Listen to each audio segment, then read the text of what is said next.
welcome back to No Collar Entertainment and our review of the second presidential election. Debate. Or debate, yes. Sorry. I'm kind of flustered because what I just saw, in my opinion, which we will get into, was the worst implosion of a presidential candidate on TV. And I'll explain what I mean a little later. But for right now, what I have to do at the beginning of every video. There's always a pause. So why don't you tell everyone about our lovely day today? Oh, we got to go to the Colts-Bears game. By the way, this is Ariane. My lovely wife. Yes. You introduced in. That's Matt. I'm sorry. Thank you for coming back to No Collar Entertainment. This is Matt. This is Ariane. There you go, baby. Okay. So we went to the Colts-Bears game. It was both of our first games live. Which was awesome. Because the Colts won. No, it was awesome because it was a cool experience. Yes, it was. Especially if you're a Colts fan. If you're not a Bears fan, it's an okay experience. Lucas Oil Field, it's a very nice stadium. Everyone there was nice. I mean, we had really cool seats. So what happened was one of my cousins, his wife just had their first child. And during her baby shower, we had mentioned that we had just moved to the area and looking forward to going to go see, the local hometown team, the Colts and Bears. And he's a big Colts fan. Matt's a big Colts fan. I'm a big Bears fan. And he said that, she has tickets. She has season tickets, I guess. And essentially, she wasn't going to be able to use them because they're expecting, she was due before the game, but not that long before the game, so they knew they probably wouldn't be able to use them, and they offered them to us for a very incredibly reasonable price. And as a result, we went ahead and got them and made very good use of them. Fantastic seats from the end zone over in one of the corners where the team actually streams out and everything. It was really nice. Yeah. So the game was actually pretty good. It was a great game, really back and forth in the fourth quarter. No, yeah, absolutely.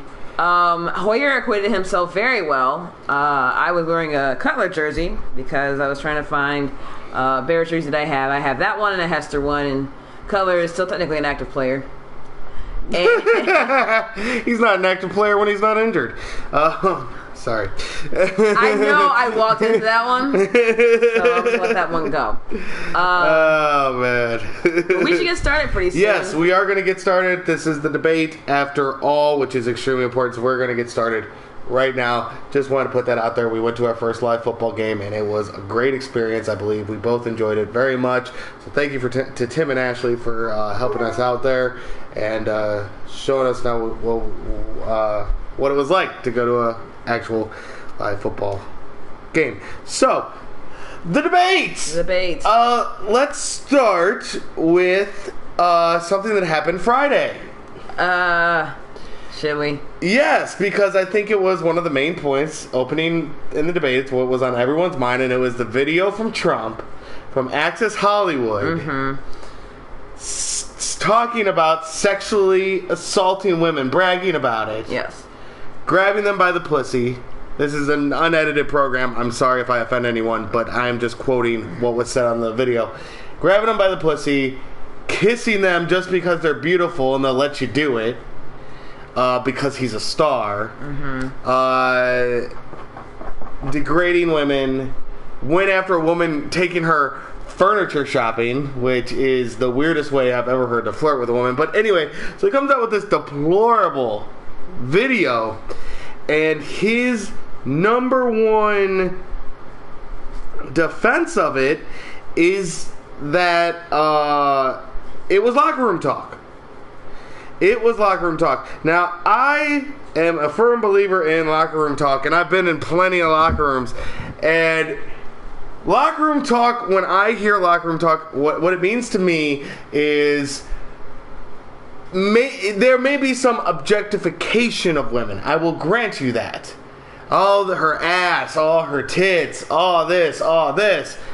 I have never been in a conversation in the locker room where it's just guys or whatever, however you define locker room talk, where where there was sexual assault brought into it.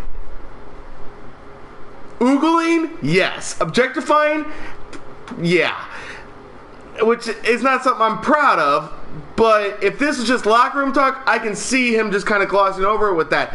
But this was not locker room talk. He was talking about assault. Definition of assault. Now, I would love to hear your thoughts on this.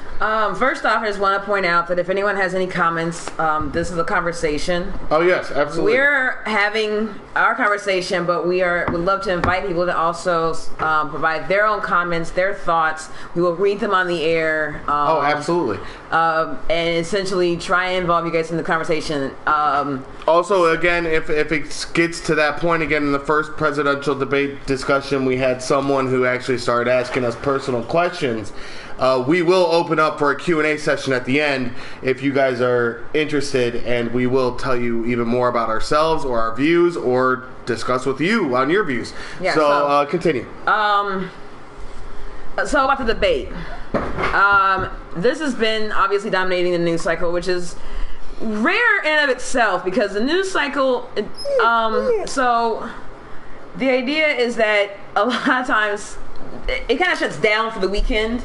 You have your weekend anchors on. They're not really used to covering a lot of like the bigger stuff. That's that they're not used to it and they never do it. Yeah. But you don't have your main faces out there during the week on the weekend desk. And so the fact that it's been so much in everyone's mind and on its news and just everything else is mainly because of the gravity of what we're looking at here. A presidential nominee for a major party, essentially acknowledging that he has engaged in a form of sexually aggressive, sexually assaultive behavior of his own volition, like just going ahead and just talking about it. And in the debate, his answer was essentially that it was locker room talk, but he does not, well, in his ability to address the nature of the comments, it was mostly saying that it was words, not action, that he doesn't actually engage in this, and it's not who he was, and that's not what he was trying to say. Which is funny because that's what he says Hillary does, is words and not action. Well, that's a very interesting point. Sometimes you do it, but not all the time, but Hillary does it all the time. Is that what you're saying? I don't apparently. Understand. So. And again, this is going to come off as a big attack on Trump because honestly I think he's imploding, but we'll get to that. Well, and so that's what everyone was focused on for the debate. The debate itself, that was probably within the first 30 minutes. I mean, there was one question with regards to how our children are supposed to make, sense of all of this. Which is a very fair point. And then the second question was specifically about the tape and the follow-up comments regarding it, which kind of goes to the first question's point, honestly.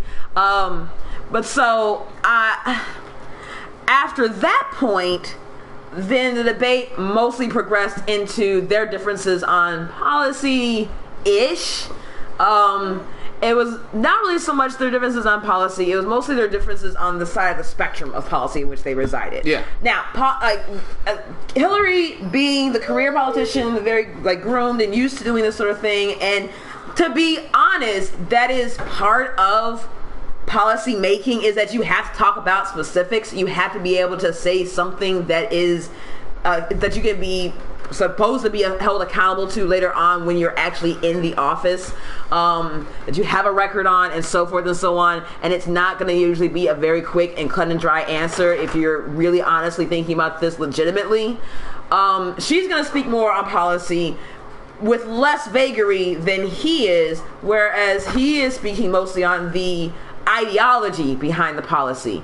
But even the ideology and the policy for his side, not just him as a candidate, but for the party in which he is representing to an extent, is not incredibly coherent on that either. Now, there's a lot of false equivalency. I mentioned that in the last thing. There's a lot of that going on, especially when it comes to trying to point out any specific criticisms anyone has on his part.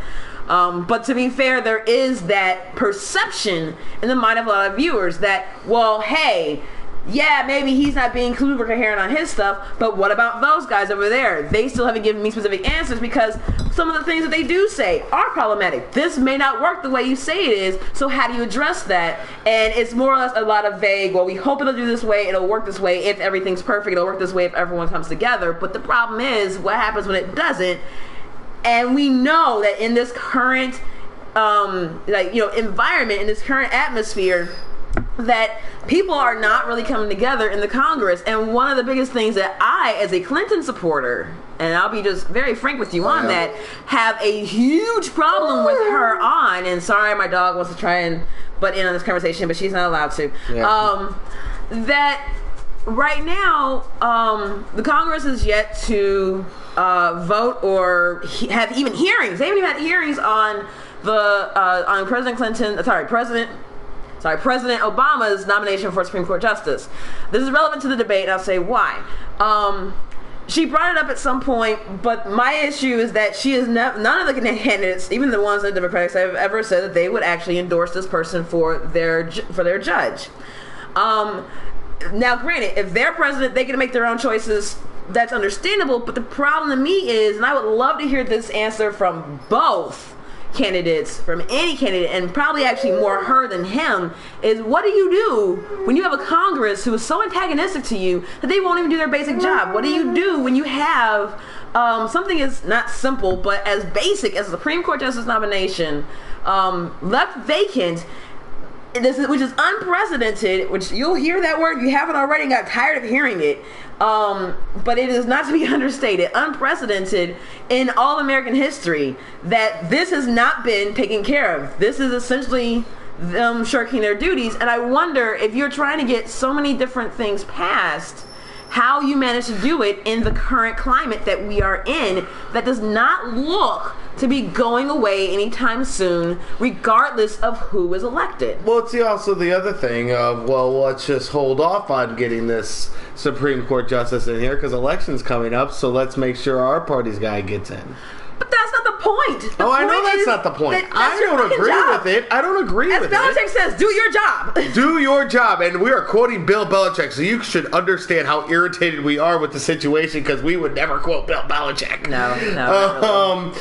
But another thing I want to point out, and this is the biggest difference between Trump and Hillary that really, say what you want about Hillary. She's untrustworthy. Okay, there are merits to that. She's untruthful. There are some merits to that. But Trump, come on. Truthful? Is that really the word you use to describe him? But anyway. So, say what you want about Hillary. This is what I admire about Hillary. Trump is confronted with this video, and he's asked to answer for it. And his answer is, it was locker room talk, and I'm not as bad as ISIS. Yeah, that was actually kind of part of the debate. So, which I have to credit anchor to CNN for putting it in those words and making me go, holy shit, that is what he was saying. I don't. But I'm not. Sorry, go ahead. I was finishing a point. So his argument was, this is locker room talk, and I'm not as bad as ISIS. Okay. Then immediately after this, Hillary is confronted with the emails. One of the biggest red flags against her, she was confronted with it, and her response is, it was a mistake, I own it, I take responsibility, and I apologize. End. So instead of minimalizing, she owned it.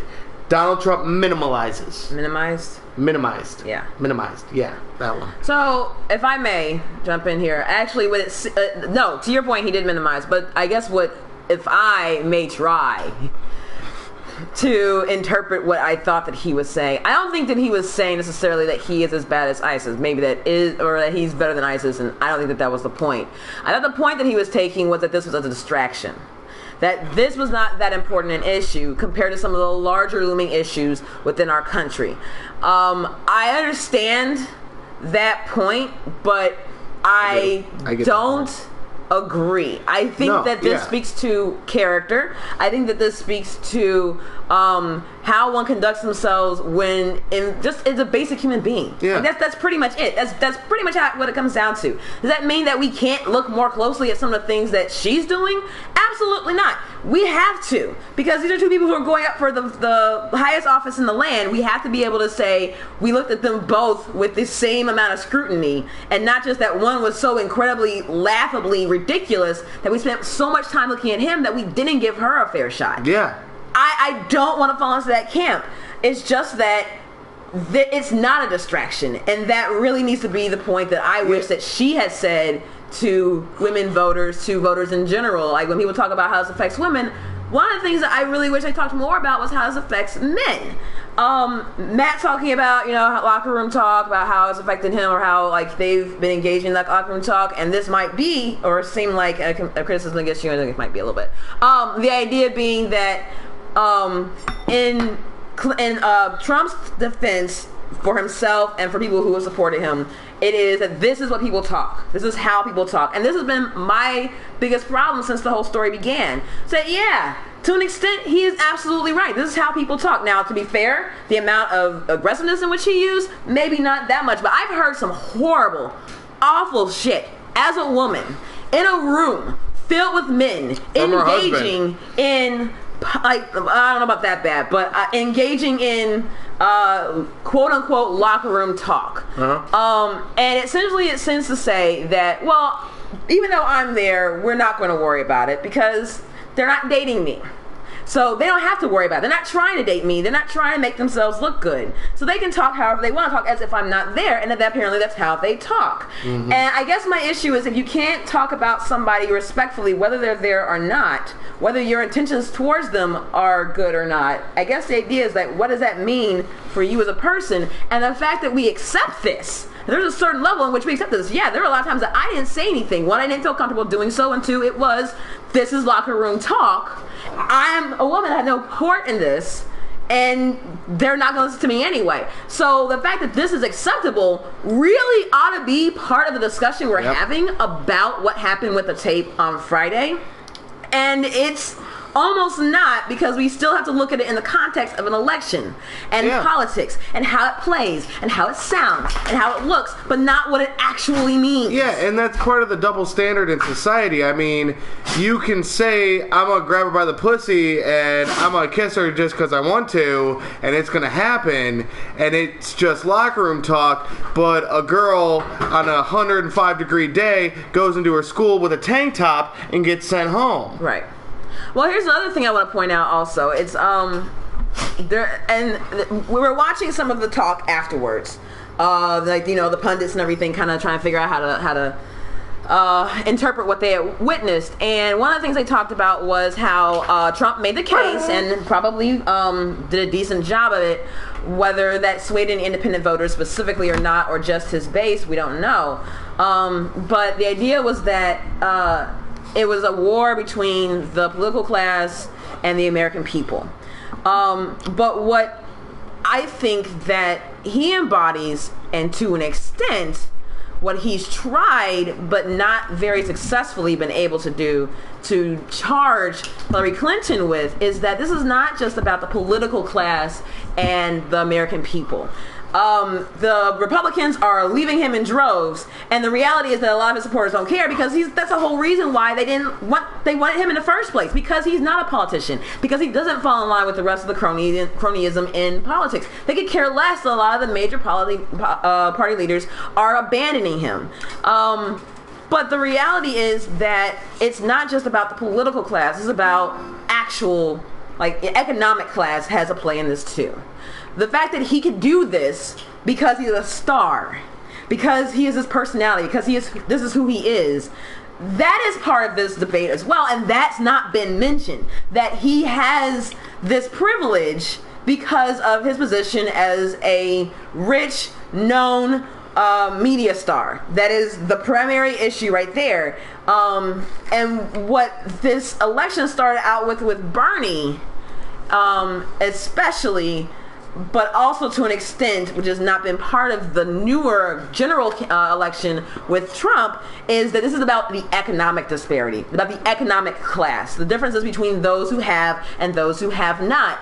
And I guess I wish that this was the tape was a very good example of how that works. The issue is that it doesn't play very well for either candidate. Yeah. So, and it's like, I think we've covered the video long enough. I think we've given it enough due attention because it is a disgusting video and there are more things to talk about with the debate.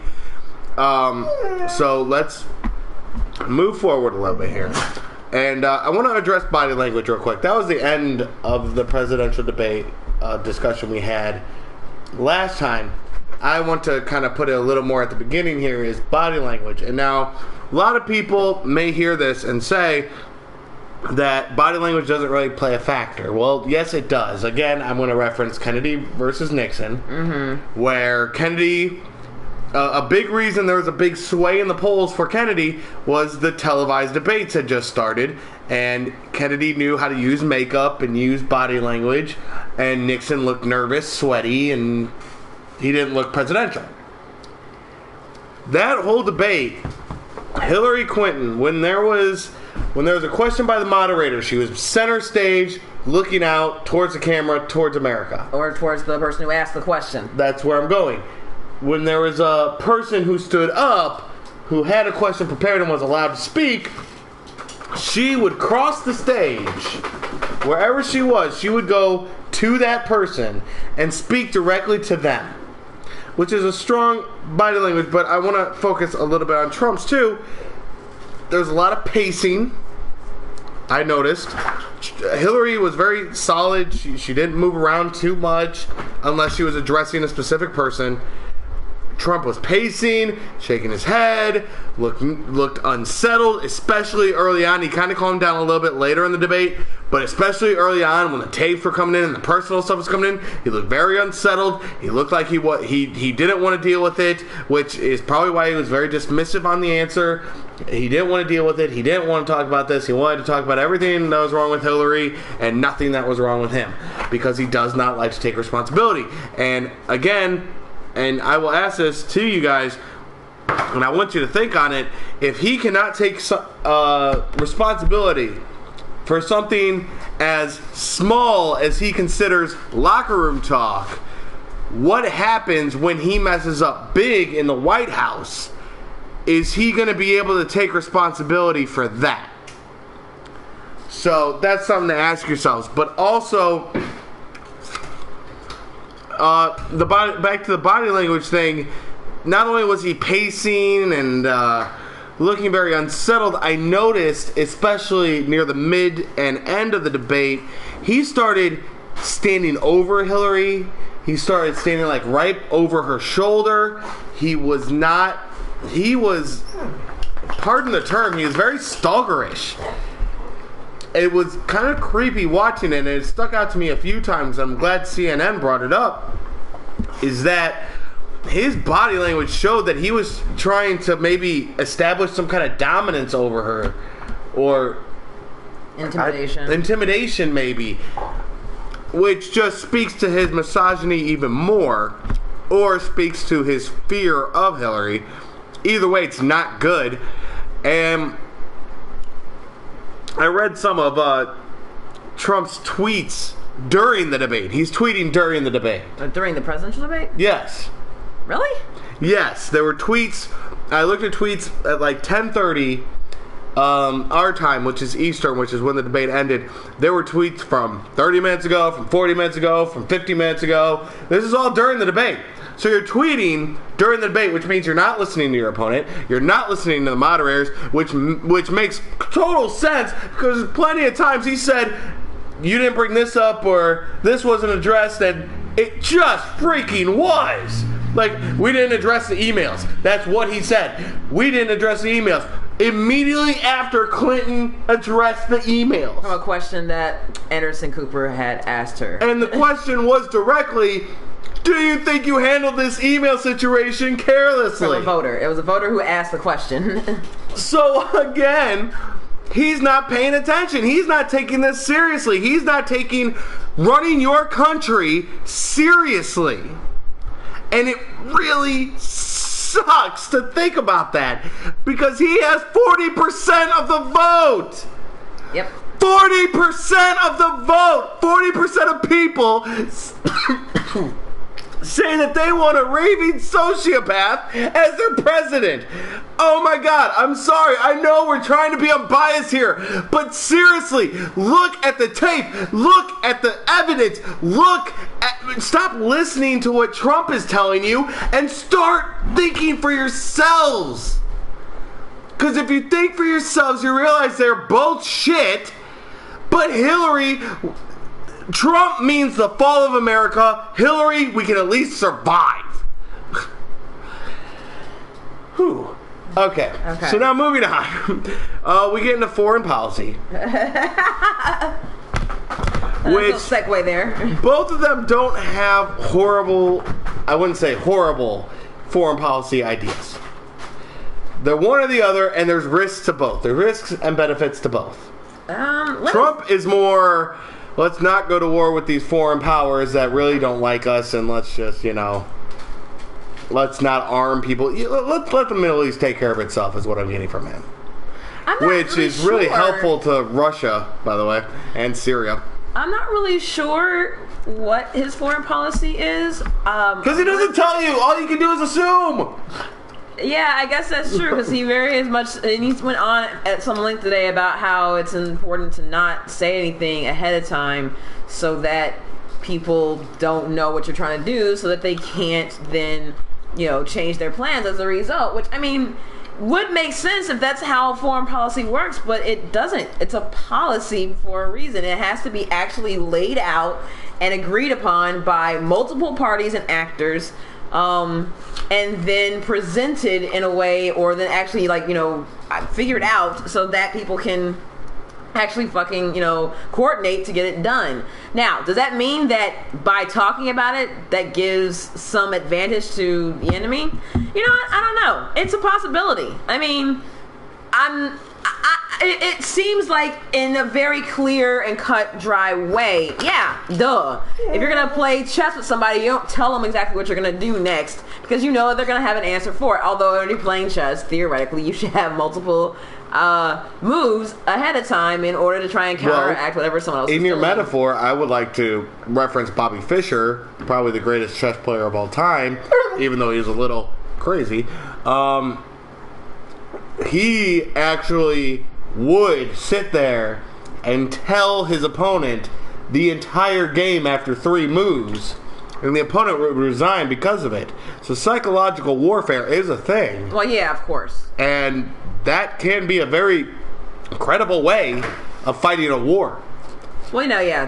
I think that was the point that actually the moderator had to bring up, which, let's talk about the moderators here for a second, now that we're on foreign policy. I do want to talk about the moderators. How, in the first debate, there was not much criticism against Lester Holt. There was some, in that it seemed like he was more combative. There's love from Donald.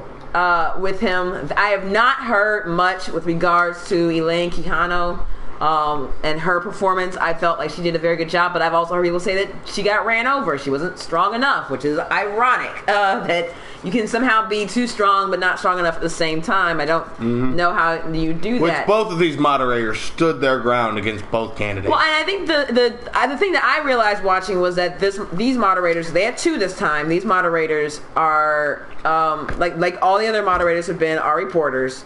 And they are they're very well known for what they do. And so the idea being that, were they acting as moderators or were they acting as reporters in their job as moderator by pressing him on questions, by offering, like, for example, when he says, like, I can't think of a reason why you would do that, and the moderator came back with, well, yeah, there's a few reasons why you do that. One of them might be psychological warfare, which he kind of just talked over. No, yeah, he just went, no, there's no reason he would do that. Yeah, and so, or trying to redirect him to the question multiple times, or trying to essentially, in a couple of cases, talking over him in order to get an answer. Although, while that might play poorly, part of the problem being that, of course, the person you're talking to is not addressing the question at hand and is refusing to as part of a debate and a conversation. So, No.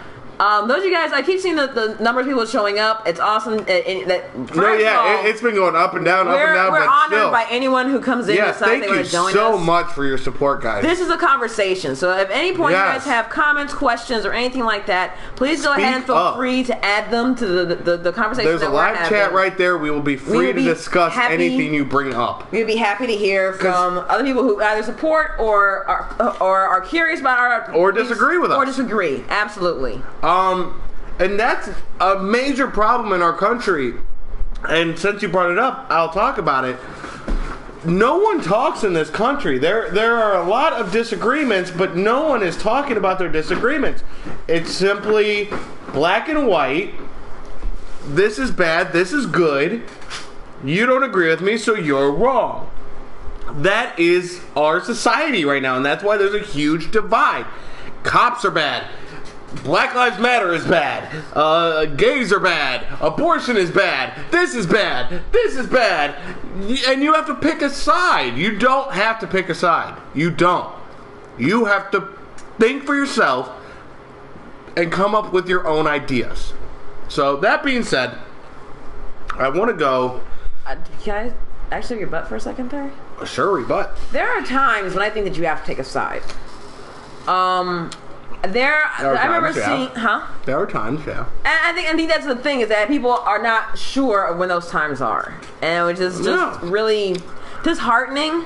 There's a quote, I can't remember who it was attributed to, but the idea is that essentially the idea is that by not speaking out against injustice, you are essentially on the side of those who are the injustice. Like, being tolerant of injustice is essentially the same thing as being participating in that injustice itself. So the idea is that maybe the way the questions are being framed is the problem, but it is not necessarily a bad thing to necessarily take a side on an issue. It's just when the issues are only ever diametrically opposed without having any sort of gray area or allowance for differences of ideas in between. Where I'm trying to think of the example right now, but the idea is that there's so much more to life than just one side or the other, because there's a shit ton of gray in between most of the time. Every once in a while you have an all or none situation, but most of the time that's not the case. And I think we do ourselves a disservice by believing that you have to pick a side every time. It has to be, for example, what is the opposite of dominance? What's the opposite of, essentially like being in charge all the time? Or I guess the opposite of would be essentially, the first answer would be submission, weakness, so forth. I guess the way I was thinking of it was the opposite of competition, of being the one in charge all the time, the one who's always combative, the one who's always going out for the hustle. The opposite is not the losing side. The opposite of that is actually cooperation. Yeah. The idea of coming together and finding a common ground, of collaboration. That is the opposite of dominance and competition and so forth. Yeah. The problem is that when we have a lot of these debates, it's only ever framed in the idea of you have to be either with us or against us. You have to be winning or losing. You have to be dominant or submissive. And no, you don't. The world is a very gray place. There are times you have to win or lose. Football, obvious. Even though there are ties in football. Yeah. But the idea is that you don't have to necessarily always be against somebody in order to be for something. Yes, and that brings me to the last question of the debate. Okay. Oh yeah, that was a really interesting one. I think that was an ingenious thing, because I don't know who was in charge, because they had to sneak it in, because they were running 5 minutes over at the time. Yeah. They snuck in the question, do you have anything positive to say about your opponent? And here's another thing I want to point out. It was a great question, first of all. A great final question. I thought it was a genius. No, yeah. And it was awesome. And the way the guy delivered it, he looked like he was terrified to ask this question. Because he was, not that he was scared to ask the question, but he was scared of what the response is going to be. And he asked the question, and it's Trump's turn. It was Trump's turn to speak. Go back and watch the tape. It was Hillary's turn. The moderators say, Trump, would you like to answer? No, they asked him, but it wasn't his turn yet, though. It was actually Hillary's turn. She had answered the last question last because Trump had gone first. Are you sure? Yes. Okay, well, then that's to go back to the tape because I'm not sure about that. I'm pretty certain that she just steps in because she realizes it's her turn and she wants to answer this question first. Sure. But the point is that Hillary came out with Trump's children. Mm-hmm. Which, honestly, I don't necessarily have any feelings for or against Trump's children. I don't know enough about them, besides that their father is an idiot, to say anything about them. But I do notice that, I mean, they obviously have to be employed. I don't see. They work for him. They work for him, but I don't see Trump as the kind of father who says, "Go ahead and sit on your ass." So she brings up that he has raised good children, and I thought that was interesting because it kind of humanizes Trump in a way. And instead of painting him as a monster, which is what Trump likes to say Hillary does, it really humanizes him and shows he's a dad. And I thought that was very interesting to bring up. And then Trump brought up that Hillary doesn't quit and she is a fighter. Mm-hmm. And while that was good to say and I appreciated it, I can't help but think, because it's Donald Trump, that it somewhat played to his agenda. How so? She's a fighter, she doesn't quit, and that's a trait I really admire. Why? Because I haven't. That's why I'm not going to quit and I'm not going to run away.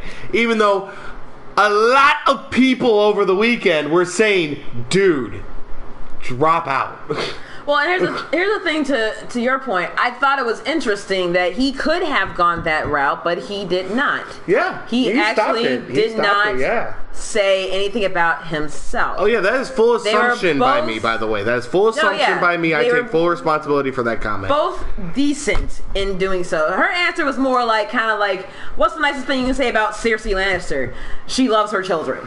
Like, that's like the only redeeming quality that he has. You can say that for sure. In all of Game of Thrones, and the only redeeming quality that everyone knows about Cersei is that she loves her children. Yeah. And that's kind of what that answer felt like to me from Hillary.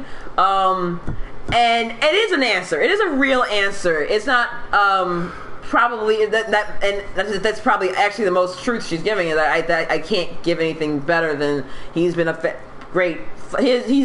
I'm wondering what kind of father he's been. Obviously, he says and talks about and does and blah blah, and accusations of stuff going on behind closed doors and blah blah blah. So I don't know.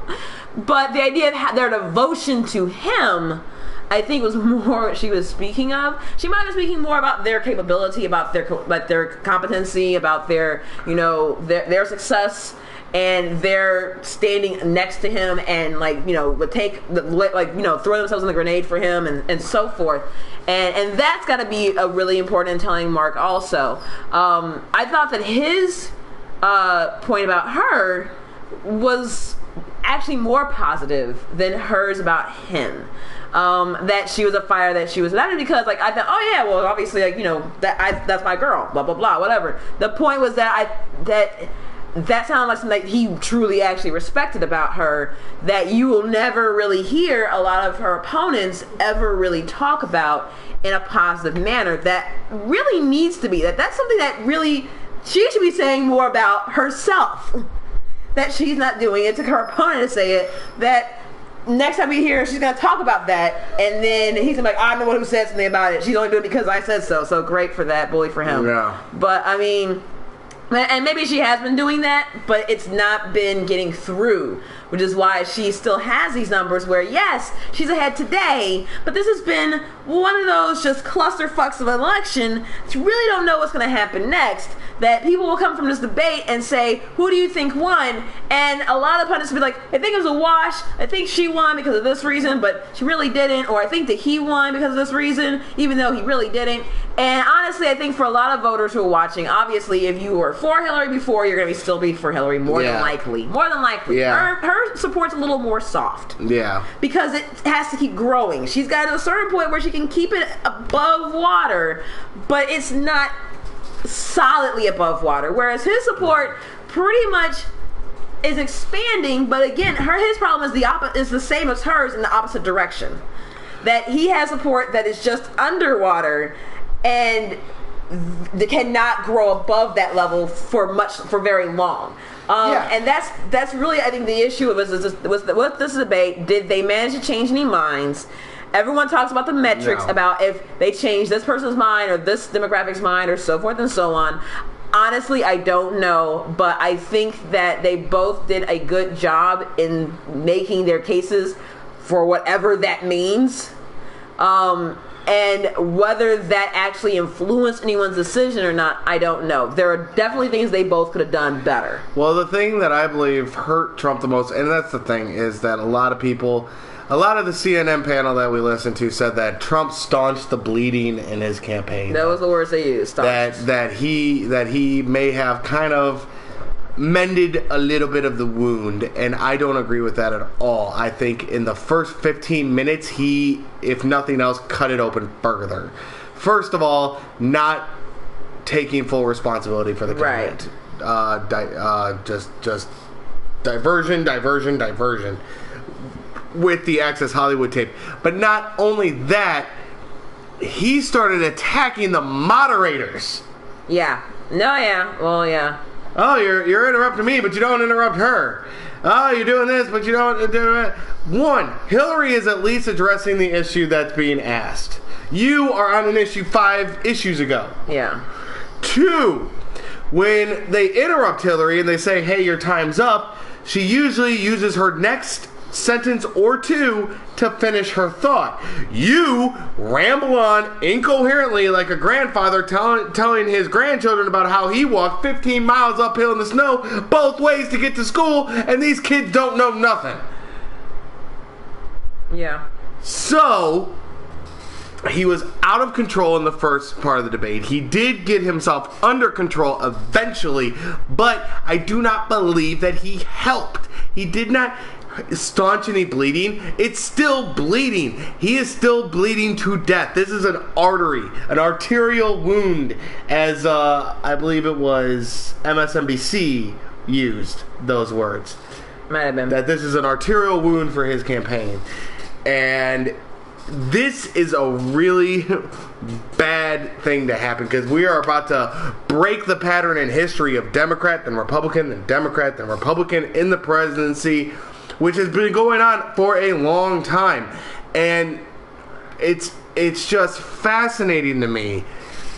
And one of the interesting things I saw from the CNN panel, which I'm going to repeat here because I think it actually has some merit, is Hillary won by playing it safe and by letting Trump win. And that's, I don't believe that Trump won, but I believe that Hillary could have knocked him out of the race, to where the discussions about the debate, instead of being who won, who lost, it was kind of close, turn into who's the next Republican candidate. I really believe that Hillary could have ended Trump's run right here, but she decided to play it safe and keep him in the running and let him dig his own grave, really, and let the Republicans dig their own grave by sticking with him. So that was very, very, very interesting to me. Go ahead. I just had a couple of things to say. One, that part of the political cycle is that they have really bad attention spans. So we're going to have people still talking about the tape tomorrow and throughout the rest of the week, especially if the Trump campaign comes out with any further information on it or does anything else to further not even condemn, but I guess like irritate the situation. But one of the things that they're going to be focusing on is, the rest of the debate. The question about the tapes came out way earlier on. Yeah. There was still a whole other hour of debate that we have to look at. Yeah. What happened in that full extra hour where at some point a major nominee of the party said at some point that he would jail his opponent. Oh, Jesus. We have... I don't think we even touched that yet. We have the same nominee talking about how he hasn't talked to his running mate and completely disagrees with him on we haven't touched that policy. either. Holy crap. He did get a chance to get the email scandal in, or not just he did, of course. He harped on it quite a bit after the question was made, but that's fine. That's what he's trying to do. But I mean, the idea is that there's so much more that there is besides just the tape issue, and that is going to be what the focus is going to be until the focus gets turned away to something else horrific or shocking or whatever, because at this point I almost feel like we're kind of numb to the situation, and that's what I think a lot of people are counting on, honestly, is that people just turn off because they're tired of hearing all the bullshit. One of the other things that I kind of wanted to mention, God, I had it and I think I forgot it. I really did. Maybe they're two of the same things, honestly, but yeah, essentially that we're kind of just all over the place with our attention span. Case in point, I can't remember what I was going to say. Yeah. And so as a result, the tape may or may not continue to be an issue for him. But as far there'll be more. Well, as far as Hillary Clinton needed to go in and knock on the park, that was what I was going to say. I think that the news media, in their attention span deficit, was also almost a clamoring, salivating for blood. They wanted to watch him melt down. Oh yeah, there was a bloodlust. They were fully expecting him to melt down. And certainly a lot of the Republican establishment was either hoping for it, counting on it, or just essentially just figuring that was going to happen next. Which it started that way. And it did certainly seem to go that way. It seemed to right itself at some point later on, which I guess kind of speaks to the low bar which he operates under, which again kind of speaks to a little bit of privilege. I don't know what kind you're going to talk about there, but the idea being that because he didn't melt down, he did a good job. Like, seriously? Yeah. That's what we have. That's the standard we're going by. That's the low bar standard. He didn't melt down, so he did a good job. Like, no, you're not supposed to fucking melt down. No, yeah. You're supposed to stay on topic and shouldn't even get close question. to that point. And while no, he did not melt down, and that might have been actually all he really needed to do, which is again the low bar situation. But as far as his campaign goes, it does allow him for the possibility of intentional growth. If he had melted down and we had that to focus on, screw the tape. We now have live coverage of your major nominee going on a tirade at length about blacks and Mexicans and women and POWs and this person who wronged him back in the 70s and this person who wronged him back in the 80s and 90s and how horrible the Clintons are and they're sacrificing children into the devil and just... that's what people were hoping for. I think that's honestly what they thought.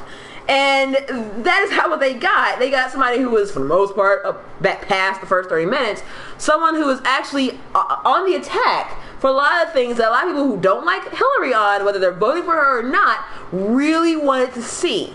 And they finally got it from him with her in the same room. And she not really hitting back, which people who are supporting Hillary really didn't want to see.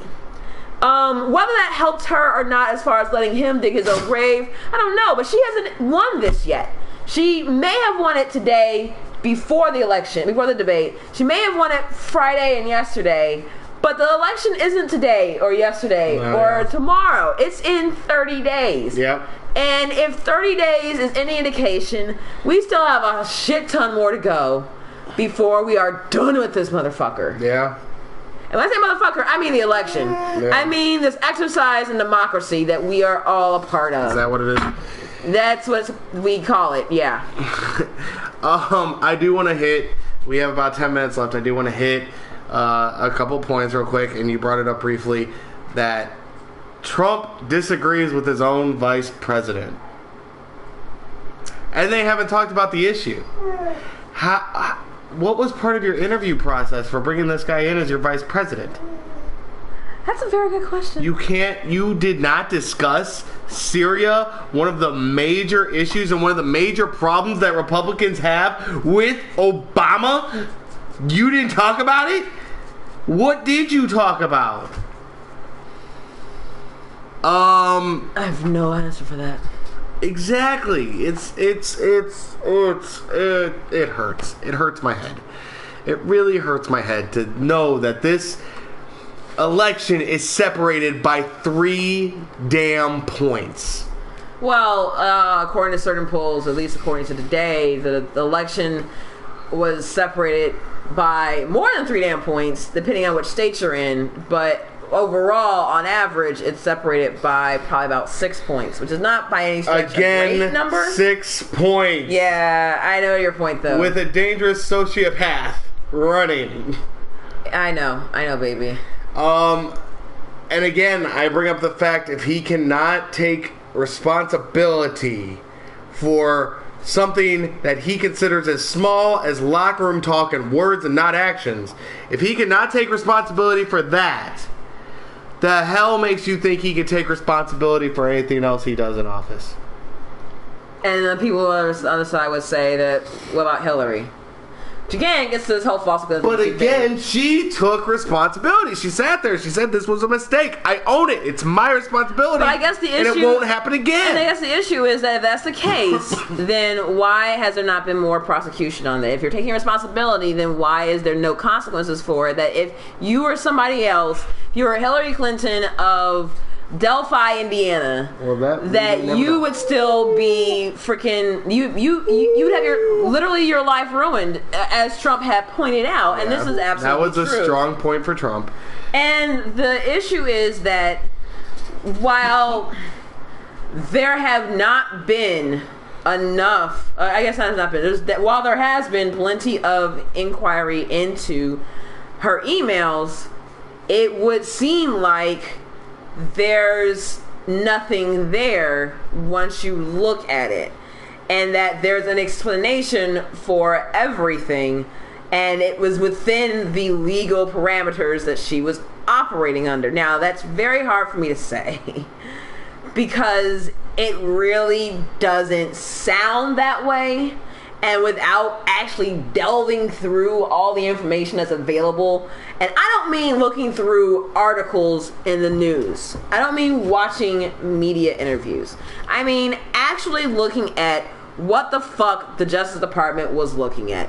Without doing that, you really have no fucking sense of what it was that was talked about in these emails. And obviously for a lot of people, you'll never know because she erased so many of them. The question of course being the timing, the question of course being what the nature of them was, and the idea of responsibility and transparency, that if you're gonna erase emails after you've already been subpoenaed, whether that was the case or not, that were you being transparent by just saying, oh well, they weren't that important? Of course not. There's no way to judge that except for you. We have to go off of your word, and obviously you're the one under inquiry, so your word cannot be trusted at this point. Not that it's not necessarily trustworthy at all times, but that's the whole idea of the rule of law. And that's a sincere concern I understand that a lot of people have.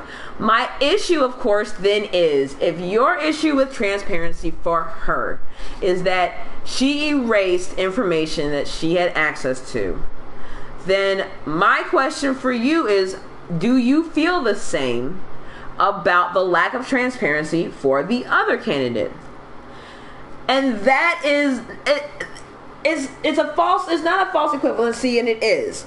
I'm trying to word it in a way in where it's not.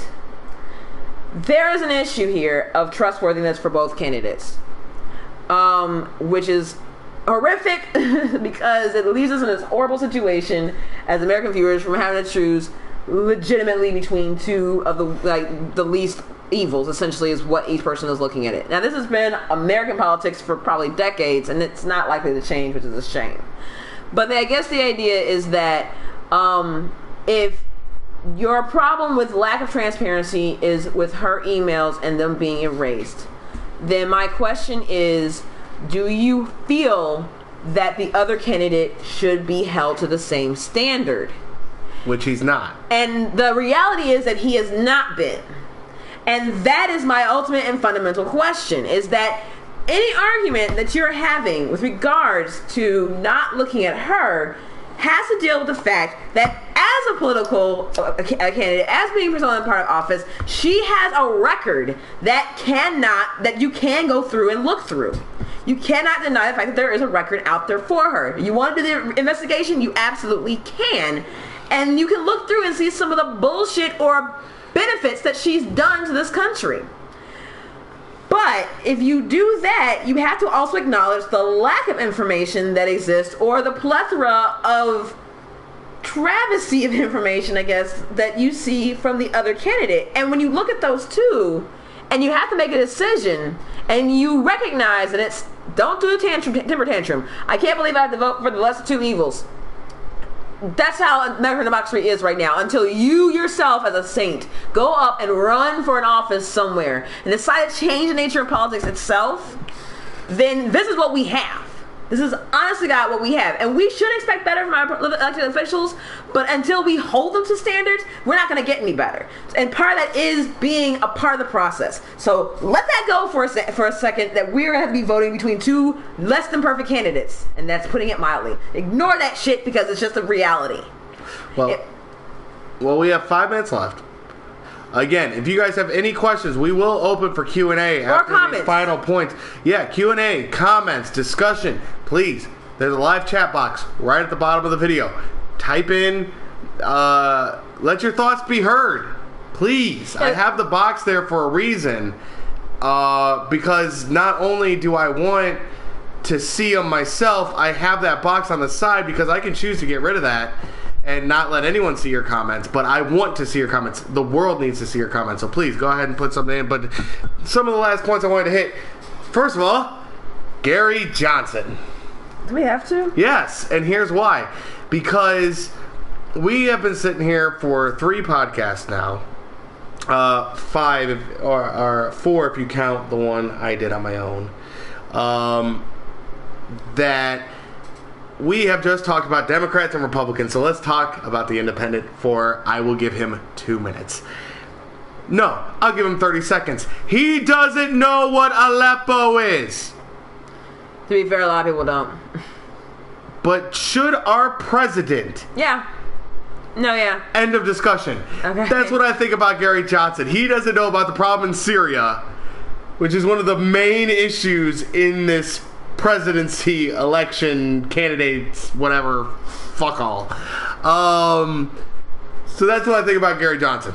Well, would you like 30 seconds for Gary Johnson? No, I wanted to say that one of the reasons why we do this podcast is because, and why we're encouraging people to actually participate in it as well. Yeah, participate. Come on, guys. Is because a lot of times, and if you watch the news at all, and you're following the election, which I hope is the case for people who come and tune into our podcast, then there may be things that are spoken about on the campaign trail, not just from the candidates, but certainly from the media, from whatever source you get it from. And the reality is that there does seem to be a disconnect. There's certainly a disconnect between how it's covered. There's a disconnect between what is being talked about and what the American people care about and what the American people are thinking. We by no means speak for the American people. I'm not saying that we do. We are speaking for ourselves as American citizens and as just regular individuals in this country. The idea is that this is an opportunity for people who don't feel like they're really getting a voice to have one. Yeah. It's like 19 we're million small, people. but we're building, baby. Are we going to have the same viewership as the debates or as the NFL? No. Of course not. At least not right now. Maybe someday, but not right now. We'll get there. But the idea is that sometimes it's important just to be able to have somebody hear you. The internet is I remember hearing someone talk about how like the internet is essentially like a window to the world, but a lot of times we have all these different voices going out into the world, and essentially it's no different at this point of everyone just opening their window and screaming out. But if everyone's doing that, no one gets heard. Every once in a while, the loudest voice gets the most attention, or the craziest voice gets the most attention, but the confluence of ideas gets lost. Yeah. And so anyone who has anything else out there who wants to share just their thoughts, by all means, go ahead. Yeah. And we welcome it. So before we hit the end here, again, thank you everyone for your support. I saw people coming in, coming out. I've done full streams where it's just been a big 0 next to that little person marker, and we are building and we're getting there, and I just want to appreciate everyone's support. If you like the video, please like it. If you dislike it, dislike it, which, by the way, I am very proud to say that we got our first dislike. Woo! Yeah! Alright, someone disliked our video, our first presidential debate video. Someone disliked it. Thank you so much for the dislike. It was something I was waiting for a while, because it means not just my freaking friends are watching this. So, thank you so much for the dislike. If you want to leave a comment next time, hell, if you've got the equipment, if you got a PS4 or something, we could party up. You can be part of this discussion and be the devil's advocate for me and Ariane, who have a lot of similar beliefs. You can be that other voice to be like, no, you're wrong. I disagree with you, and here's why. Oh, yeah. Try to keep it respectful. Try to keep it decent. Keep it on points. So again, thank you for the dislike. I also got another one on the one I did by myself. So dislikes are coming, which is making me very happy. So difference of opinion is what makes a point I wanted to make was there are a lot of people who are saying I'm not voting for either because I don't like either of them. That, in my opinion, and I will use this word, and I do not give a damn, and she may look at me weird or disagree with me, that is cowardly. That is a cowardly way to approach this election. Because basically all you're doing is absolving yourself of any responsibility with whatever the candidates do.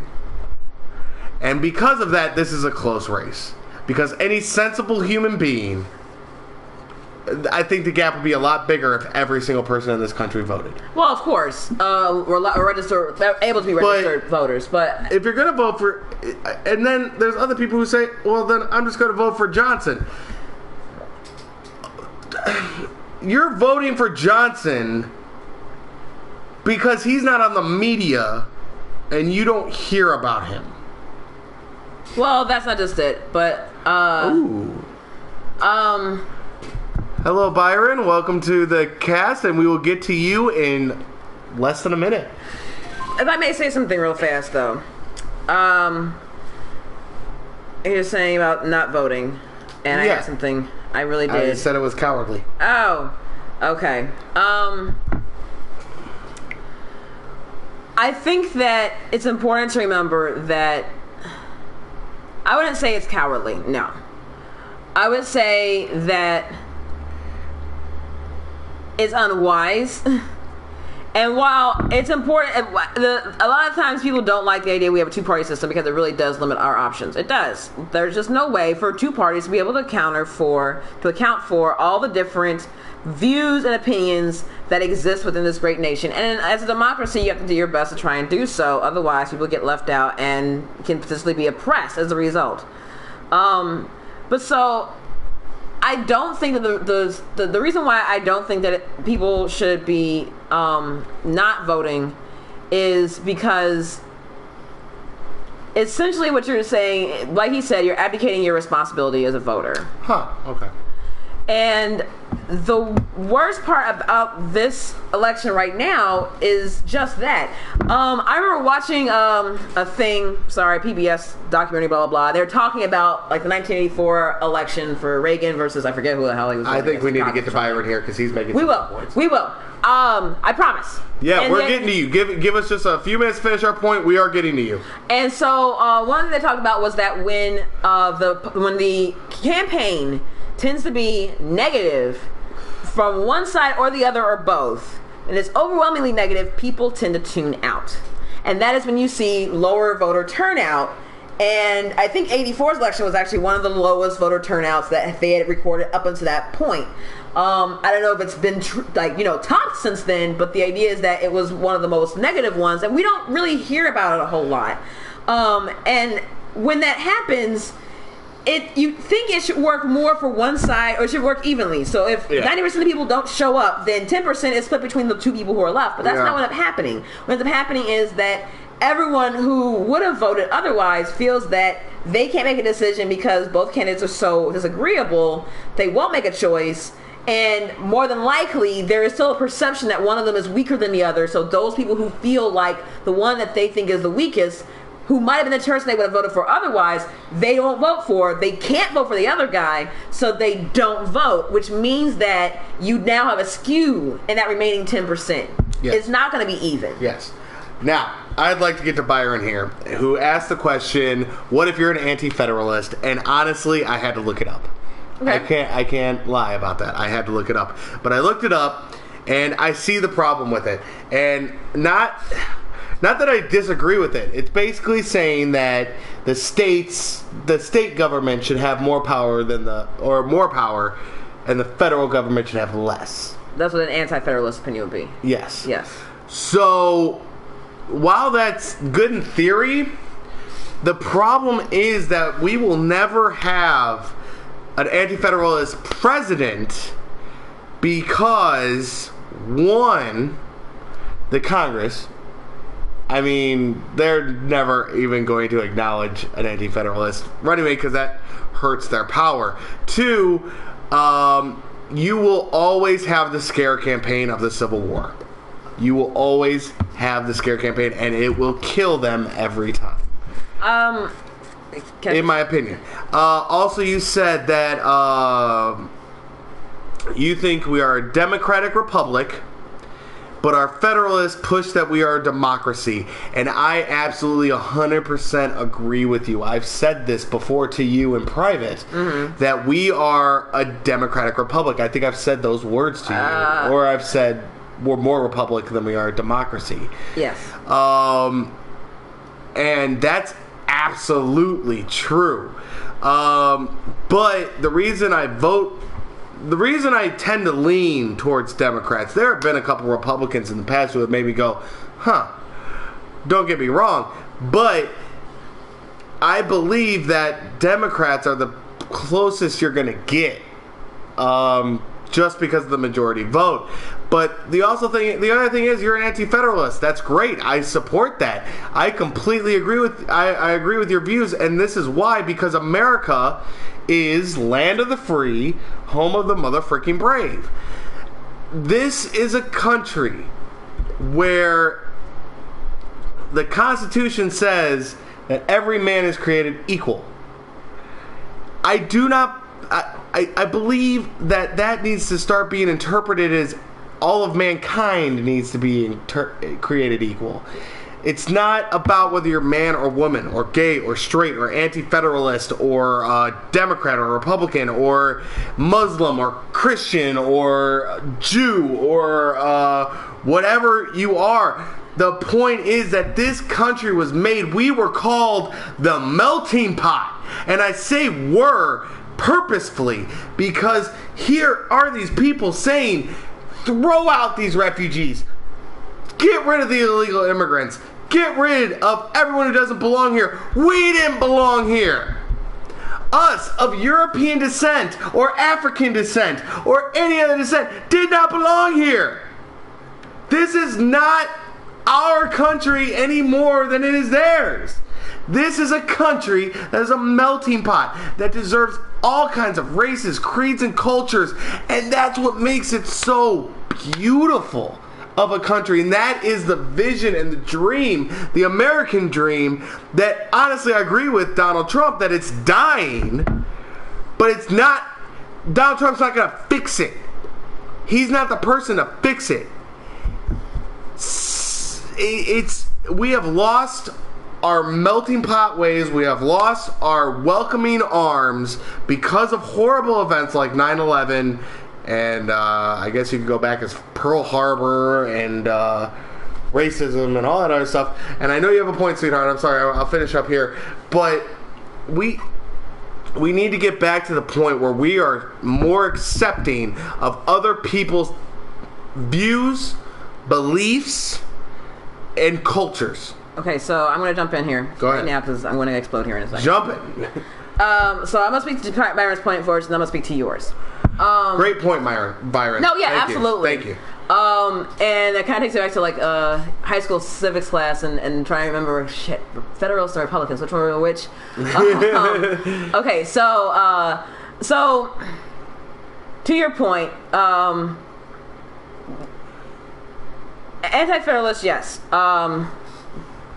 believe that we should go back to like, or if I'm interpreting right, your belief is that we are a democratic republic, whether that is what we are in practice or whether that is what we were founded on. Please feel free to clarify for me. Yes, please. But I'm going to go off of your point that that's what you believe we're supposed to be, and that are the people in charge, who would probably be interpreted as being federalists because of their desire to expand the government, push that we are a democracy, which kind of ignores the republic part, which means that people who may disagree or may be in the minority or maybe in a perceived minority may not get their say as a result. Whereas a republic would say that, hey, if you live in this state and you guys disagree with the other 49, that's okay. You get to have your way anyway, or we're going to make it so that everyone gets to have their way, which means that you get to have yours even if 99% of the country disagrees with you.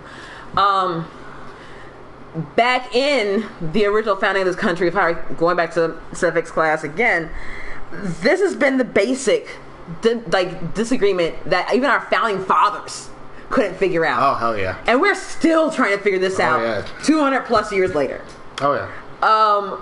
Because we can't figure out how to rectify that basic idea of like, at what point do your rights end and someone else's begin? Because there is a point in where if you are doing something that is adversely affecting somebody else, do you have a right to continue doing it? Now, obviously, we have laws in place such as, no, you don't get to steal from somebody. No, you don't get to kill somebody. Things like that. That obviously is a the line of sand that we can put up that says that you can't do that. And obviously, that's violating the other person's rights. Mm-hmm. The question is when it's not cut and dry, because obviously there have been incidences where people have been killed and property has been taken and it was justified legally. So herein lies the question, is where do we stand? Is it going to be an all or none situation where we don't allow things like that to happen every single time, or where we're going to be like, well, we're going to look at each situation as it is? The problem is that we can't do that for every situation. We just can't. Now, we have judges in place to be able to try and do that for us. We see your new question. I'm going to try and finish my point. We have judges in place as part of the rule of law so that they can do that when it happens and someone has an issue, they bring it to the court to decide. The law, though, is what they're left to interpret, and how, based on they see it as best that their training and the people who have elected them to that position have accepted them to do, they say it falls on one side or the other, and typically it tends to be a consensus, where across the board you tend to find more people siding one way or the other. The problem is when that's still not a good measure of justice. And that is why we have continual changes in the law, because it wasn't made perfectly. Where you have civil rights, where you have women's rights, where you have marriage equality, where you have the idea of how far the federal government is allowed to go and is not allowed to go, such as with legalization of marijuana and so forth. And we are constantly trying to change it so that we are finding a better or more perfect system. Now, to Matt's point, and I promise we're going to get to yours. To Matt's point, and it kind of goes back to my point at the same time, is that we are created equally, but we're not treated equally. And that's bullshit. That's the bullshit part of it. And that's where we're trying to get to. And every day, every year, every generation is an attempt to try and do better than the one before. And sometimes there are slip-ups. Sometimes there are regressions. And sometimes a decision that was made that's supposed to further us turns out wasn't such a great idea. Yeah. Or it turns out it helped a lot of people, but it actually screwed some others in the same token. So how do you fix it for them? And that's kind of where we're at right now. But that's where any democracy, I think, is going to be. Every democracy is always going to, because there's always going to be a difference of ideas because everybody has their own opinion. And that's the great thing about a democracy. Unfortunately, the problem is where we can't even discuss that. Yeah, well, Byron has a point. We're going to get to your point right now. Would you like to read that? Yes. Well, a true republic, money is the voice, which is why we need a democratic. I'm assuming that was why instead of way. Yeah. It's kind of worded weird, Byron. So I'm not trying to offend you or anything. I'm just trying to interpret what you're saying. If there's a better way to rephrase that, I'm assuming you're saying, like, in a true republic, money is the voice, which is why we need a democracy. Maybe. So, yes. Yeah. I mean, money is becoming more and more the voice of America, and it's disgusting. You can just see it with this election, that we believe Trump needs to be in charge of anything. But I really believe that we need to go back to our roots of our foundation of our country, where we said that, for example, there's this huge debate between a democratic moral. Yeah. Republic governors have a lack of moral views. Maybe governors? Yes. So I can see that. But a major issue we have in America right now is gay marriage and abortion. That is a major thing. Those are really hot topics. And everyone has their button on it. And I am really tired of the button. Because in the beginning, there's this little thing in the Constitution, which gay marriage, the argument against it is largely based in religion. Correct? It tends to be the rhetoric that's used. Yes. So, that's fine. Neither am I, Byron. You're fine. That's not the point. The point of this discussion that everyone has their voice. And I hope you return, Byron, on the next presidential debate or the next podcast we have. I hope you return, because this is not about being educated. This is not about being the most well-spoken person in the world. This is about stating your views as a human being in American society. Whether it's American or even abroad, we are more than happy to welcome people in foreign countries who have different views on this, because it impacts them differently. But to get back to my point is that gay marriage has a big root in religion, and honestly, abortion used to be, the rhetoric was a lot of religion. It still is. And it still is, but there's this little thing in the Constitution early on that was brought in called the separation of church and state.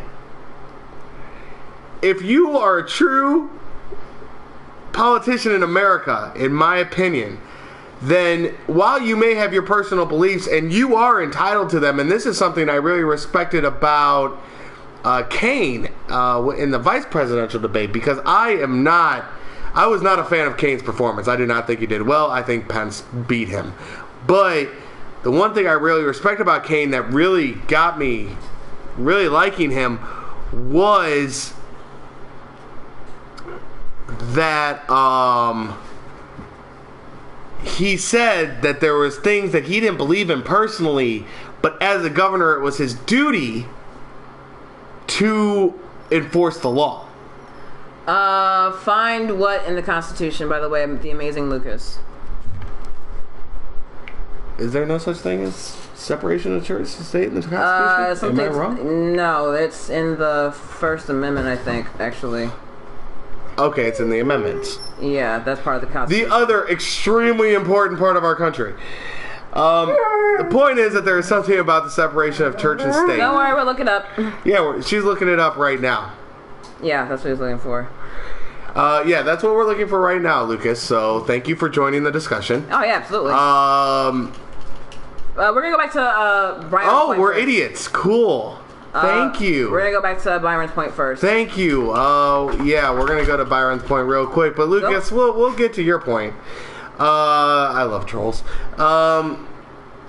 So, again, if you're anti-federalist, that's fine with me. I mean, you have a point. There's always points to be made.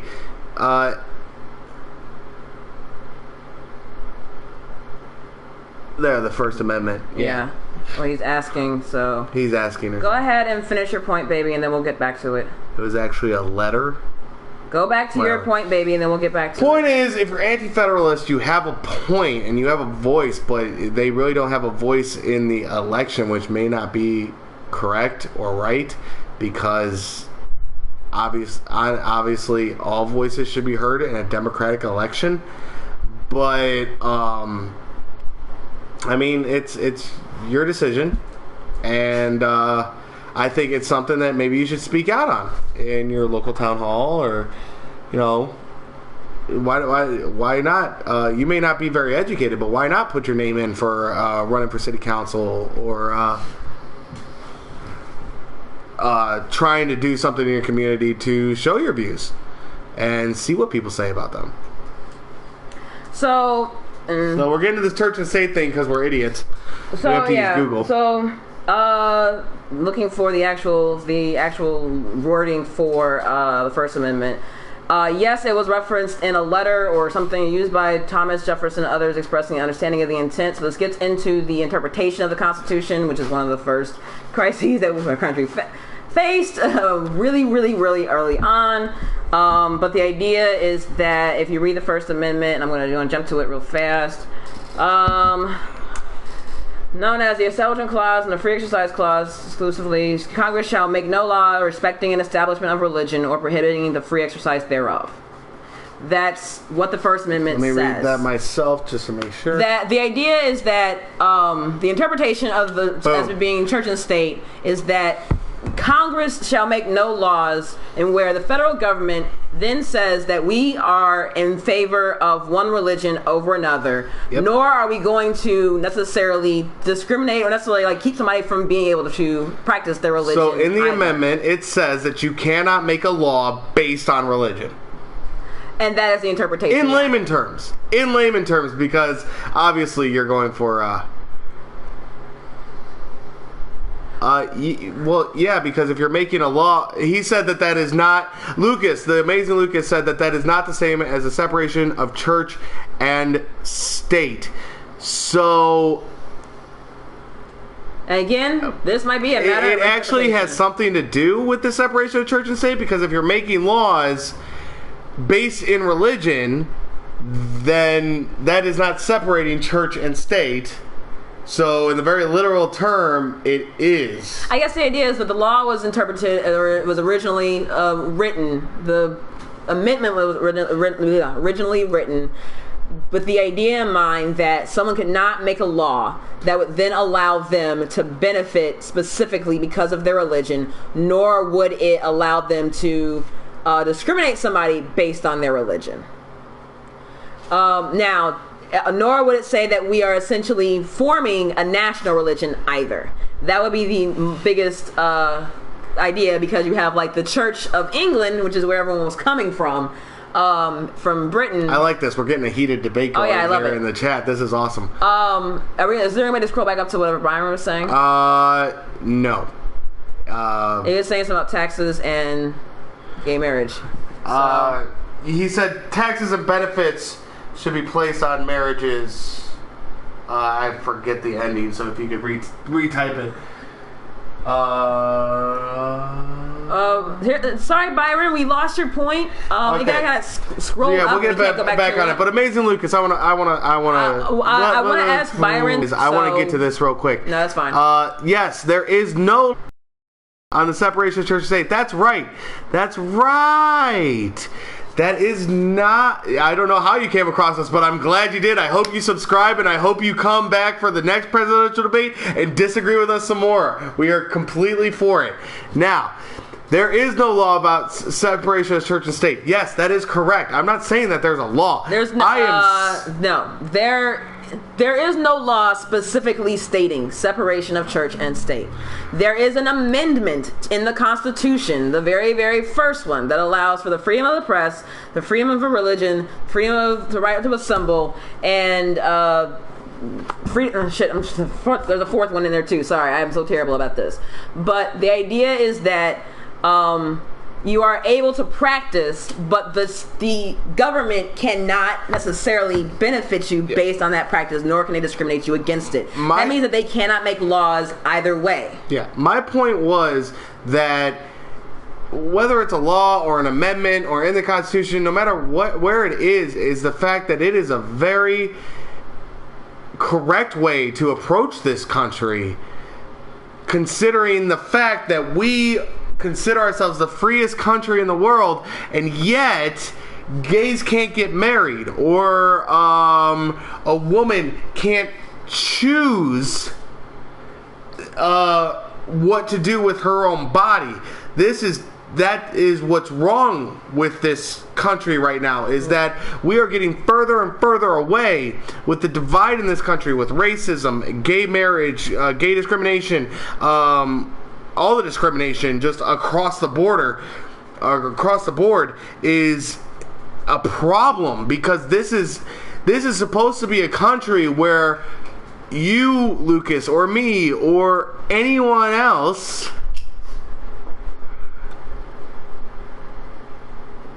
always finish your thought and then go to the question. Sorry. As he's typing, I'm trying to pay attention to him as well. The fact is that this country is where I can, if me, Lucas, Ariane, Byron, some of our friends, our neighbors, if we're all standing in the same room, there should be absolutely nothing that puts any of us above the other. So, I'm guessing that you're saying that the separation of church and state has something to do with gays not being able to get married. What has, I'm paraphrasing, has happened is redefining of what marriage is, and that's a big difference. And so it gets to Lucas's point, if I may, about when you have a law like marriage equality, are we now redefining marriage based on religion, which is kind of what the idea, are we not redefining, sorry, are we defining marriage based on religion, or are we defining marriage based on something else, if I might? And it would seem like the majority of the opinion of the court, for whatever that means to you, and obviously those who are proponents of gay marriage and marriage equality would say that traditionally, yeah, most of the arguments against it have been largely religious in nature, and to an extent discriminatory. I won't use more words than that, but yeah. The idea is that those arguments are not constitutional arguments. They in themselves are not eligible to meet the standard. And so the question is then, if it's not meeting the standard, then is it something that the Constitution does grant? And they found that yes it does. But the conflict comes in play for why there is a need to redefine marriage.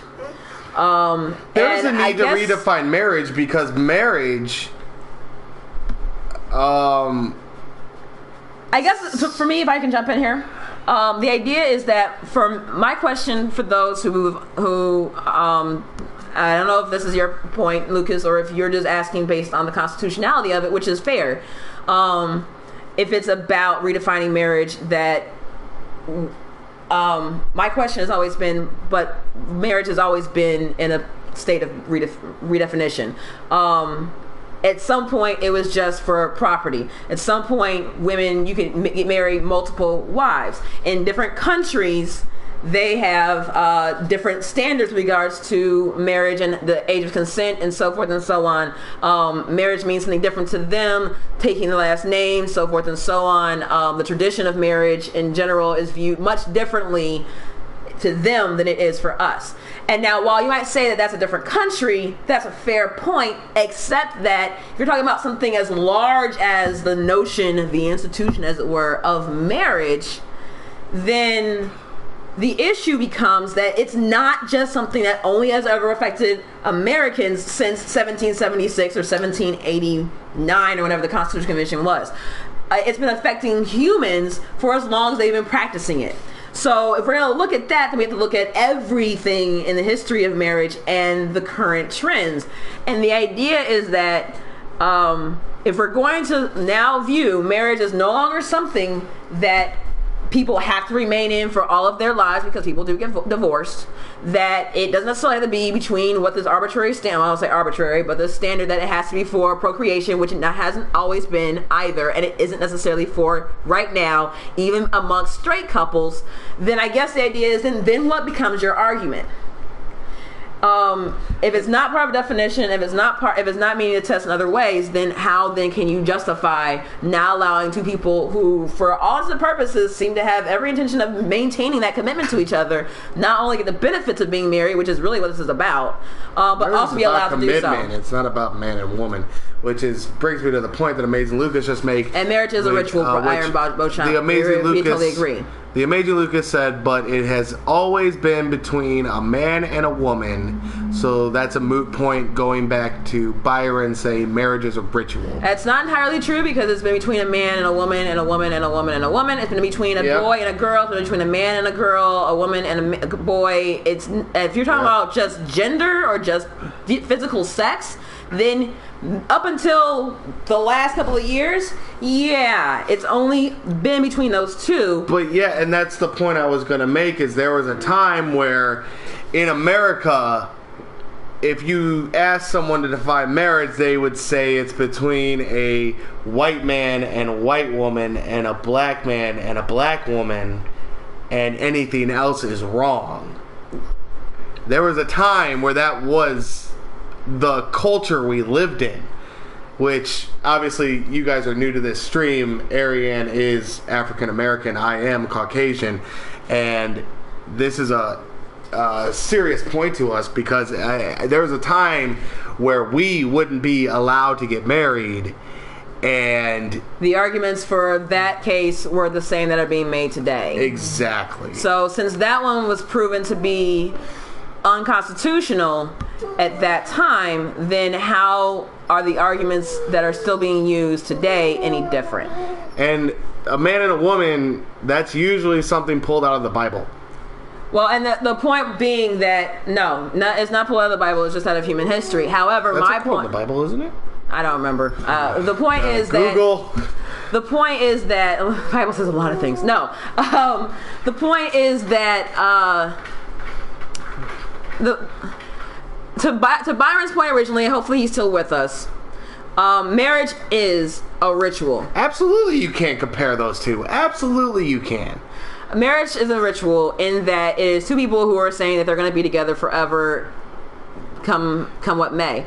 And the idea is that any different than two people who are committed to each other, who don't need the ritual? Is that any different or any less important? And the question is not just for gay couples. The question should be for everybody. The reality is that because of the way, not only in which it is something about the civil rights of gay couples. That's what it is, certainly. It is also about the fact that the federal government incentivizes marriage. And if they do so, then that means that they are now taking a stance on one side or the other, and it can be potentially viewed as being a religious side. Now, granted, throughout all of yes, thank you, Byron. Throughout all of American history, and certainly most of human history, it's been between man and woman, and girl and man, and man and 6 wives or whatever. But the idea is that because of the way that we have structured our society, if you are married, you get a certain allotment and differences in taxes. You get certain allotment and differences of benefits with regards to insurance and visiting each other in the hospital and so forth and so on. If we were to take all that out, I don't know if it would make that big a difference. The government feels that there is an incentive for marriage in the first place. Now, we are married. And for those who are listening who are not married, who are thinking about married, who are getting married, who are thinking about never getting married or pretty certain about this, the question for them might be, well, if I am in a committed relationship, should I not have the same rights? Because I know some married couples who are pretty fucked up. And that would be a very fair point. And it gets to the idea of that, well, marriage is different for everybody. Now, would you guys all owe a mother to marry her son? Allow. You guys allow a mother to marry her son? Again, just because, and this is the whole point I'm trying to make, and I don't think it's getting through, is that I saw you put, where does the line stop? The line, there should be no line. At what point that someone gets hurt? That's the issue. Yeah, if there's no physical harm, then what the hell do we have to say about it? If a mother wants to marry her son, while I may disagree with it, how is it my right to say that they're wrong? Because in the Bible it does say, and you can't say this is wrong because I've been using this argument forever, may he, without sin, cast the first stone. Back to Byron's point, is a personal line that is made by individuals. Government shouldn't impose personal life. And you're right. Exactly. I guess the question is either you're going to allow everyone to do it or you're not going to benefit anyone for doing it. And these are very fair points. The question is, while the government is... Why does it have to be a free-for-all? We'll get to your point in a second, Lucas. While the government is allowing benefits to married couples, should gay couples not benefit as well if they wish to get married in the same way that two straight people wish to get married as well? And I agree that yes, they absolutely should. Should that provision be there in the first place? Honestly, I don't know. I realize why the government does it, not only for religious reasons, but also because of the notion that the idea is that if you have strengthened families and you have a strengthened community and economic prosperity, blah, blah, blah, there's a lot more reasons for it. I'm not trying to just cast it off. It's actually legitimate reasons for it. However, is it a good way of incentivizing people to get married, of people staying together and so forth? And that's a legitimate question. And so if we're going to say that, then I guess that means we have to now think about, should the government be incentivizing any relationships at all? And that's a fair point. But if they're going to incentivize one relationship, they have to incentivize it for all of them. Now, to your point, Lucas, about it being a free-for-all. Well, wait. I want to respond. Because you're talking about my point. We're going to go to your point right now. So... moral relativism. Yes, relativism. But here's the thing: you have your morals that differ with other people's morals. Where is it in you? Where is it in your beliefs that you have the right to tell people how to live? It's no one's right to tell people how to live. That's the point. So yes, if a mother wants to marry her son, whatever. It's not my business.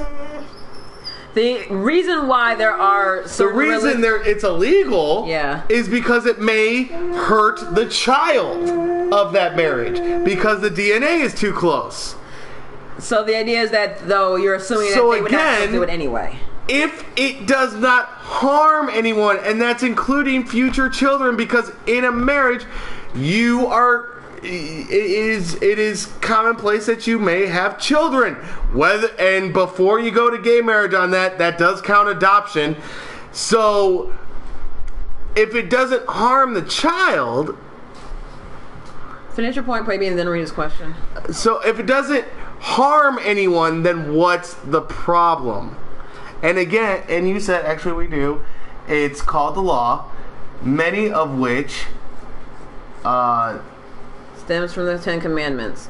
Except that there are a lot of things that are not in our laws that are part of the Ten Commandments, such as having no other God above thee, honoring the father and mother, committing adultery, committing essentially envy, I guess would be the best way of describing it. Yep. That's not necessarily where the Ten Commandments come from.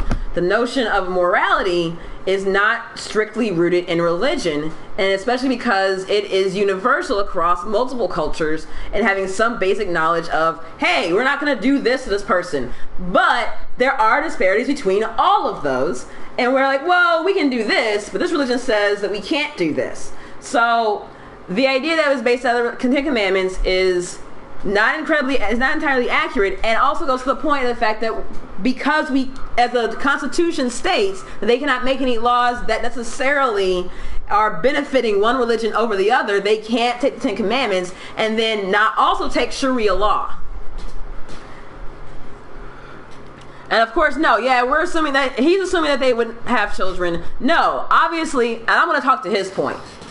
I'm going to talk to Matt's point. I'm not necessarily all for incest as far as marriage goes. The logistics, or not the logistics, the ideology or the theory behind everyone should be able to do whatever they want as long as it's not going to hurt anybody else. And obviously, if the argument for or against incest marriage is that the children will be harmed, assuming that there will be children, it gets rid of the argument that gay people are supposed to have children, because obviously they can't either, or naturally have children. The idea that finish your point. Yeah, sorry, I saw it move. Sorry. Right? It's distracting. No, yeah, I'm sorry about that. The idea that they wouldn't do it without marriage doesn't get away with that either. So if people who are in incestual relationships wish to have the law changed that allows for them to be able to do so, then the argument is certainly there for them. Do I agree with it? No, but that's the point. The point is not whether I agree with it or not. The point is what is lawful under our Constitution. Yep. There are some things that are lawful under our Constitution that I don't agree with. Citizens United, for example. There are certain instances of eminent domain that have obviously been used incorrectly. Yeah. But the idea is that in general, until either I, as an individual, or of the community with other people, try to change the law or argue against it, then that is how it is allowed to be applied. And it's an interesting point you just made, Lucas, that where do you think all those beliefs stem from? Christianity. That's actually, Christianity allows you to believe in whatever you believe in, hence the First Amendment. Again, that's what Jesus said. He did. He was in. Christianity does say, believe in what you believe in, but it's funny how Christians, which I am, by the way, don't still have to stick their nose into business that doesn't have anything to do with them. So, again, now abortion has been brought up. Abortion should not be okay under any circumstances. If it was under Sharia law, we would all be beheaded by now. And that's the beauty of America! We can have this conversation! I love it! I love it. I love debate. I love it. That's why I do this. And it's so awesome that you guys joined up. Thank you so much for joining the chat. I hope you subscribe and come back. I would love to continue conversations. We're not done yet. We still got a few more minutes. Now, abortion was brought up. And Byron brought up that he thinks that abortion should never be allowed in any circumstance whatsoever, because he did reference that scientists find a cell on another planet and say, we have found life. It was founded by Christian men because they were given free will by God. And trying to connect it to his previous point. Okay. So, I want to go into abortion. And here's my and this is why I'm pro-choice. I am all for, if you don't want to have a baby, if you're two 18-year-olds who went a little too far and you accidentally got pregnant, I am all for adoption. I'm all for you giving that baby to someone else that can't. That is one of the most admirable things I think you can do in this life, is give up your baby so someone else can have that happiness in their life. That if you're unable to. Huh? If you're not trying to subscribe to people just giving up their babies if they otherwise want to raise them. No, yeah, if you want to raise them, that is another amazing thing, is to take your time and make that sacrifice to raise children. And if either of you have children, I applaud you. We do not yet. But yes, adoption is fine and raising a child is fine. Here's where I'm pro-choice. And here's where I see a circumstance. There's a young woman. I just want you to visualize this. There's a young woman, let's say 15 years old, who is raped and becomes pregnant because of it.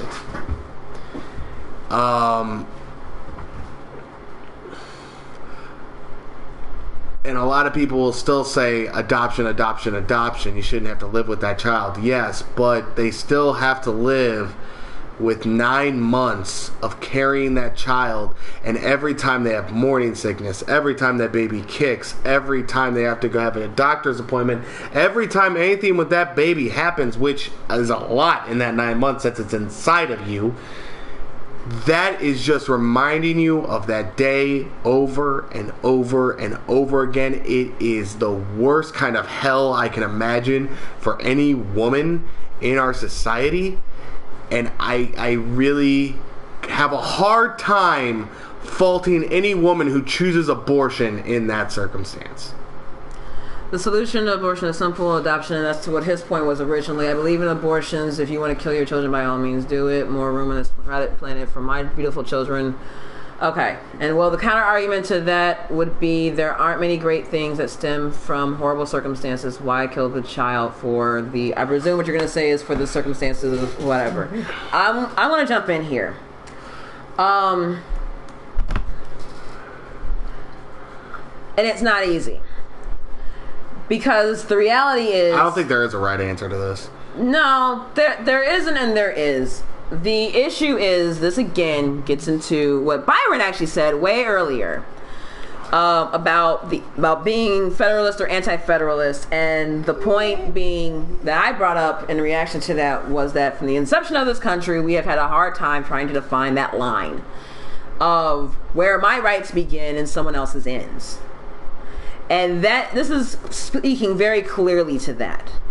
And we have come up with the conclusion thus far that a woman has the right to choose what she does with her body, because up until the moment that she gives birth, it's still part of her body.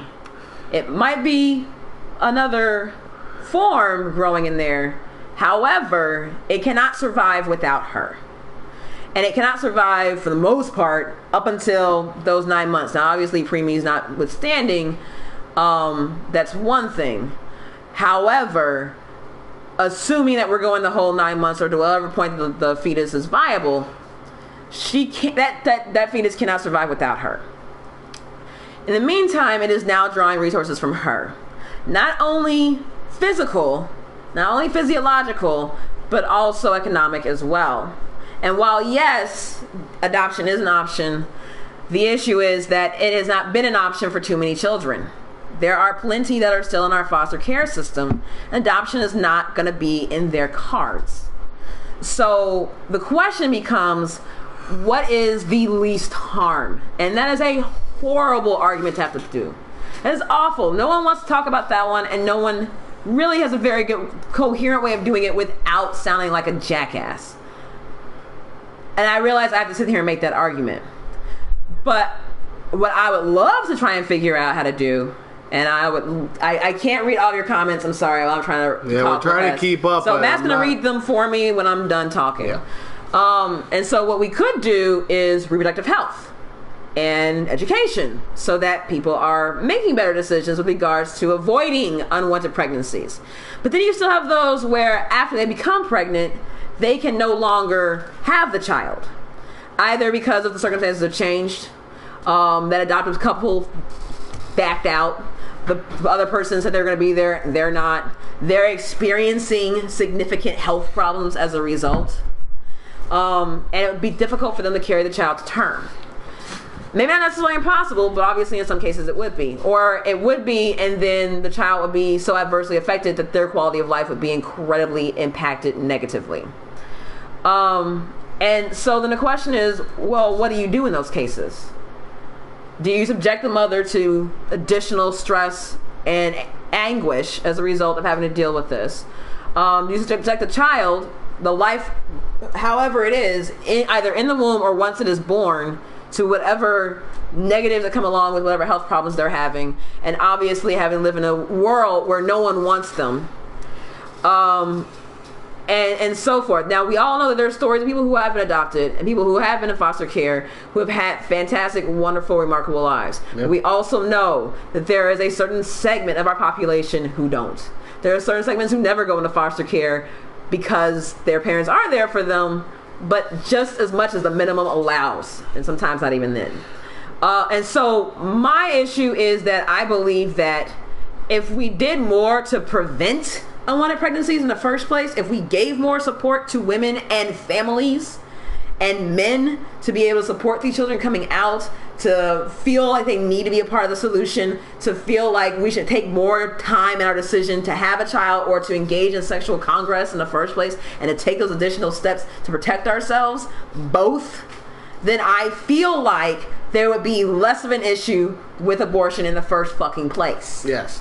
Okay, so I want to get to some of these comments. First of all, the fact that we redefine the child as a fetus, which brings cognitive dissonance. I completely agree with you. No one wants to call it a child when you're talking about abortion. Yeah. No one wants to do that. No. And that is, yes, that is a horrible thing, that we can't call it a child, because it technically is a child. It's also technically a fetus. That's the problem. It's both. Yes, it's both, but they just use the word fetus because they're scared to say the word child. And I agree with that, and that is a great point. Now, next, you say health problems for abortion are such a small percentage, it is considered an outlier and an erroneous argument at best. Okay. That is not the fault of abortion, though.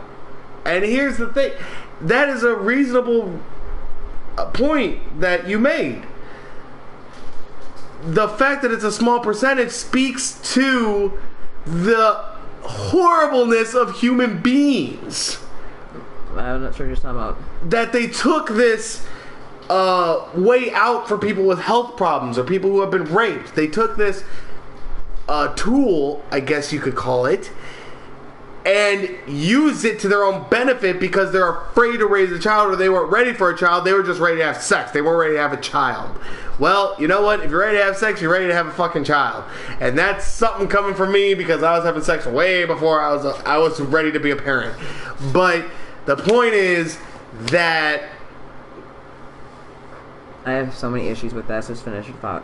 So it's a small percentage, but that speaks to the shittiness of human beings. If two adults don't understand that a child is the possible byproduct of sex, then they shouldn't have sex. Fuck, I missed the rest of it. My state, they shouldn't even say have sex and then say oopsie, a kid. My last statement was blunt and vague. I do agree that there cannot be an answer for evils such as rape. Yes, you can't use abortion as a get out of free jail card. Okay. Oh, I think we all agree that abortion should not be used as birth control. I don't want this kid. No, it shouldn't be used as birth control. No, yeah, it's not birth control. That's not what this is. Birth control for birth control. Yeah. My question is that oftentimes people talk about abortion, and I'm not trying to deflect the question because this is still tied, but I do want to ask. At what point, because a lot of people who use the same arguments against abortion use it against birth control. And that doesn't make any goddamn sense to me. Because it seems like if you have more birth control, then you wouldn't have abortions. And to say that Planned Parenthood provides, doesn't it? We're going to get to that in a second. Oh, okay, so I'm not trying to ignore your question. I just have to finish my thought first. And so to Byron's point originally, if two people have sex and they shouldn't have, then they just don't know that, you can't have kids from sex. I want to tell you, working in education, and I don't know what you guys' background is, but I'm going to tell you in my experience. And maybe you guys can also share what some of yours was. Maybe you had a little bit more on the ball when you were a kid, but I know that there's a lot about sex, reproduction, general health, sexuality, and relationships that a lot of people don't understand well into their adulthood, and they certainly don't understand it as children. They certainly don't understand it as teens, and this is when they can get pregnant, and this is when they can have sex.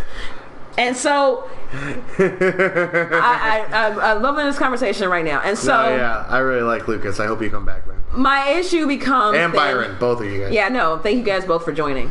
My issue then becomes, okay, so at what point do we allow for the folly of youth, as we want to call it? Because while teenagers may not make up the majority, I don't really know what the statistics are on that. I'm sure someone probably somewhere has it. I guarantee you they probably are way more disproportionate part of it. Of all the ages of women who are able to engage in having an abortion between their reproductive years, I guarantee you that teenagers are probably disproportionately misrepresented because they don't have the funds, the education, or the access to necessarily either preventing pregnancy or providing for the child afterwards. Whereas older women are more likely to take their time, they've had experience, they know better, and they are able to provide for their child once it's born, or to find that option, and there's less stigma with it that allows them to now have access to different tools they didn't have before. Now, you said that, here's the zinger, birth control is only 99.9% effective. So what happens to that 1%? Sue the birth control company? That's hilarious. I love that. The point is that 1% is not effective, not 100% effective. We know this. Hold on.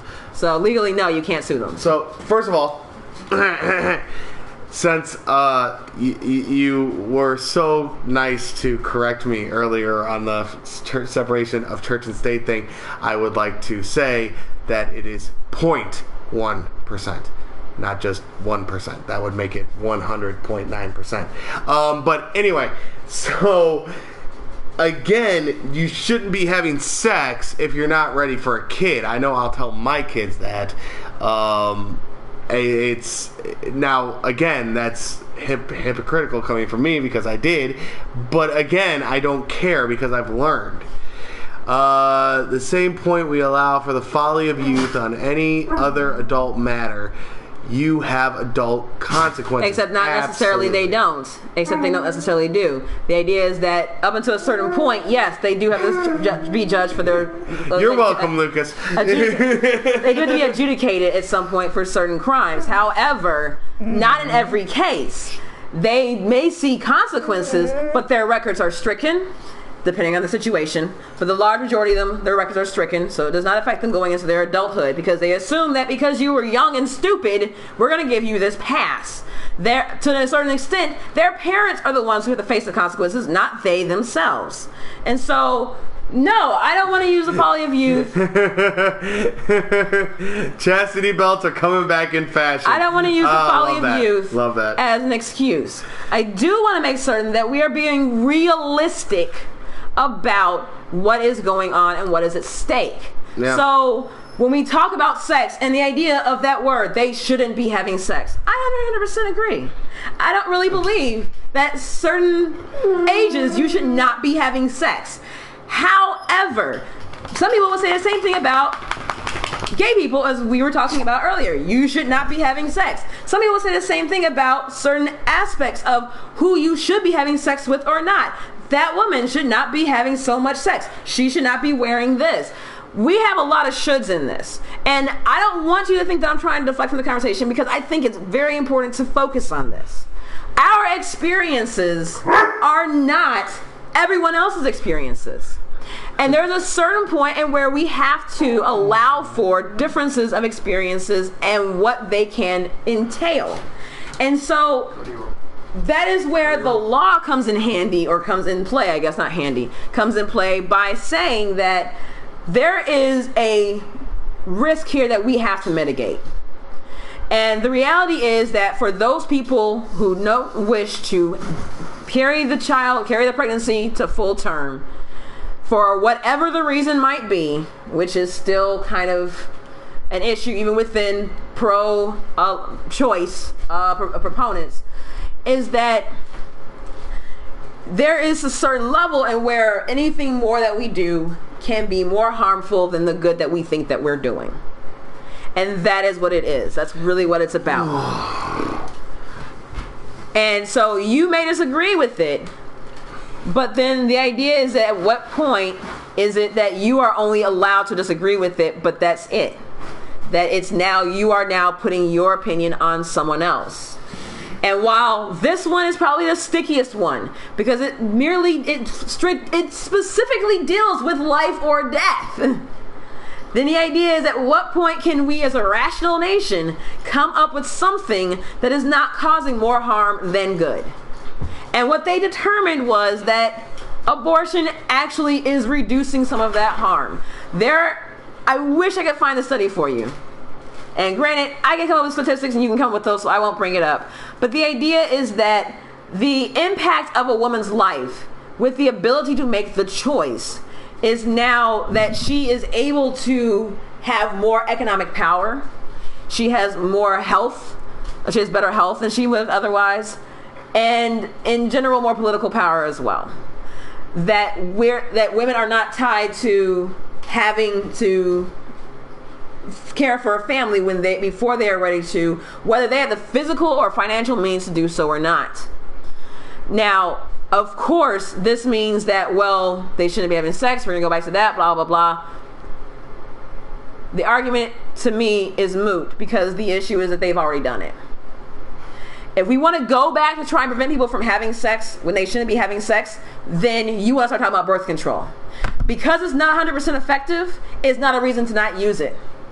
It means that you make better decisions with who you're having sex with, when you have sex with them, how you're having sex with them, the circumstances around which you're having sex with them, and how diligent you are in utilizing that birth control. That's how you get at the abortion issue. That's how you stop it from being an issue, because now it's not happening to nearly as many people as it's happening to right now.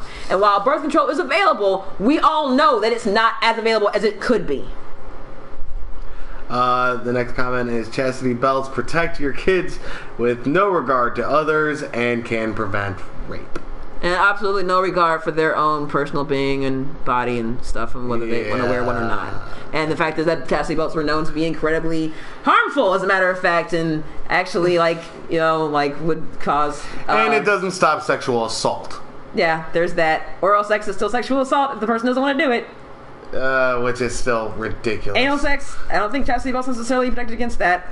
But we're not getting to that. We're talking about preventing vaginal intercourse, which I guess then the issue is by providing support for young girls and boys while they grow, for creating an atmosphere in where not necessarily they're able to explore their sexuality, but at least the idea of creating an environment in where the relationships are not as diametrically opposed as they are, where we are respecting both people, both sexes, both genders, where we are allowing for comprehensive sexual education, where we are talking about some of these things, as well as different methods of birth control. And then we're also talking about making good decisions in general.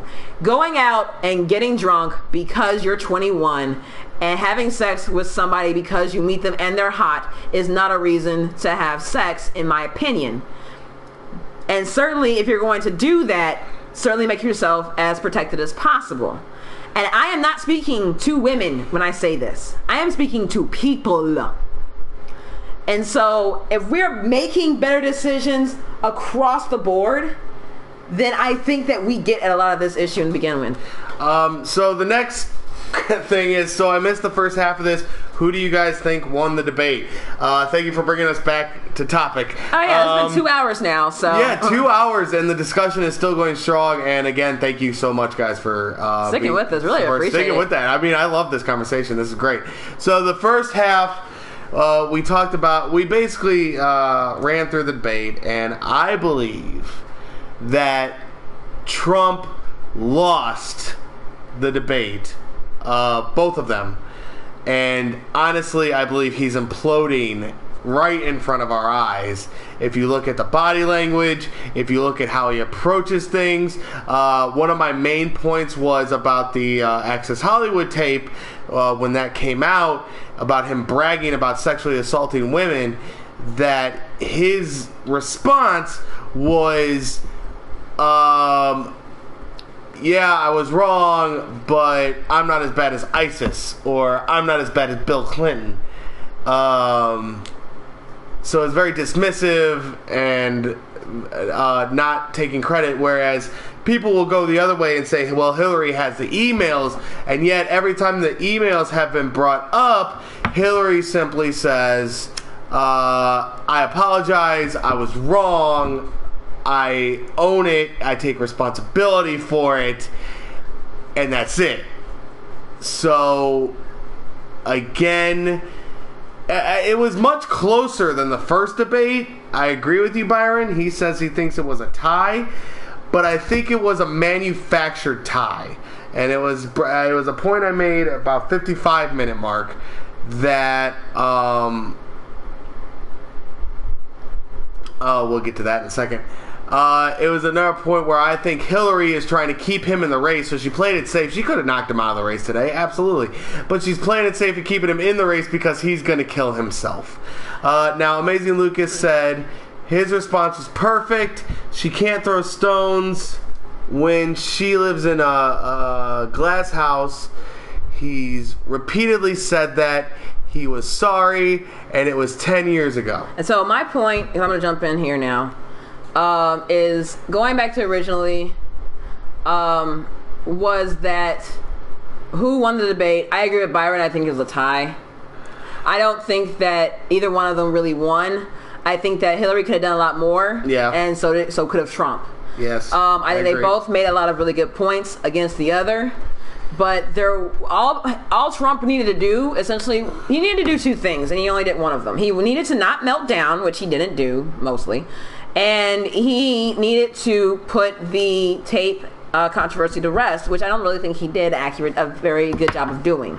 The fact that he has apologized multiple times, I'm sorry, is not going to cut it. No, yeah, and I need you to answer this for me, Lucas, because he's talking about sexual assault. This is not just locker room talk. It's not saying, oh, her tits are nice or oh, her ass is nice, which is still objectifying women, but that one I can kind of understand because I've partaken. So it's I can understand that to a point. That's locker room talk. Talking about grabbing him by the pussy and kissing him just because he wants to and he can do it because he's a star, that's sexual assault. So, yeah, sorry just doesn't freaking cut it, and that's not a good enough answer. Now, again,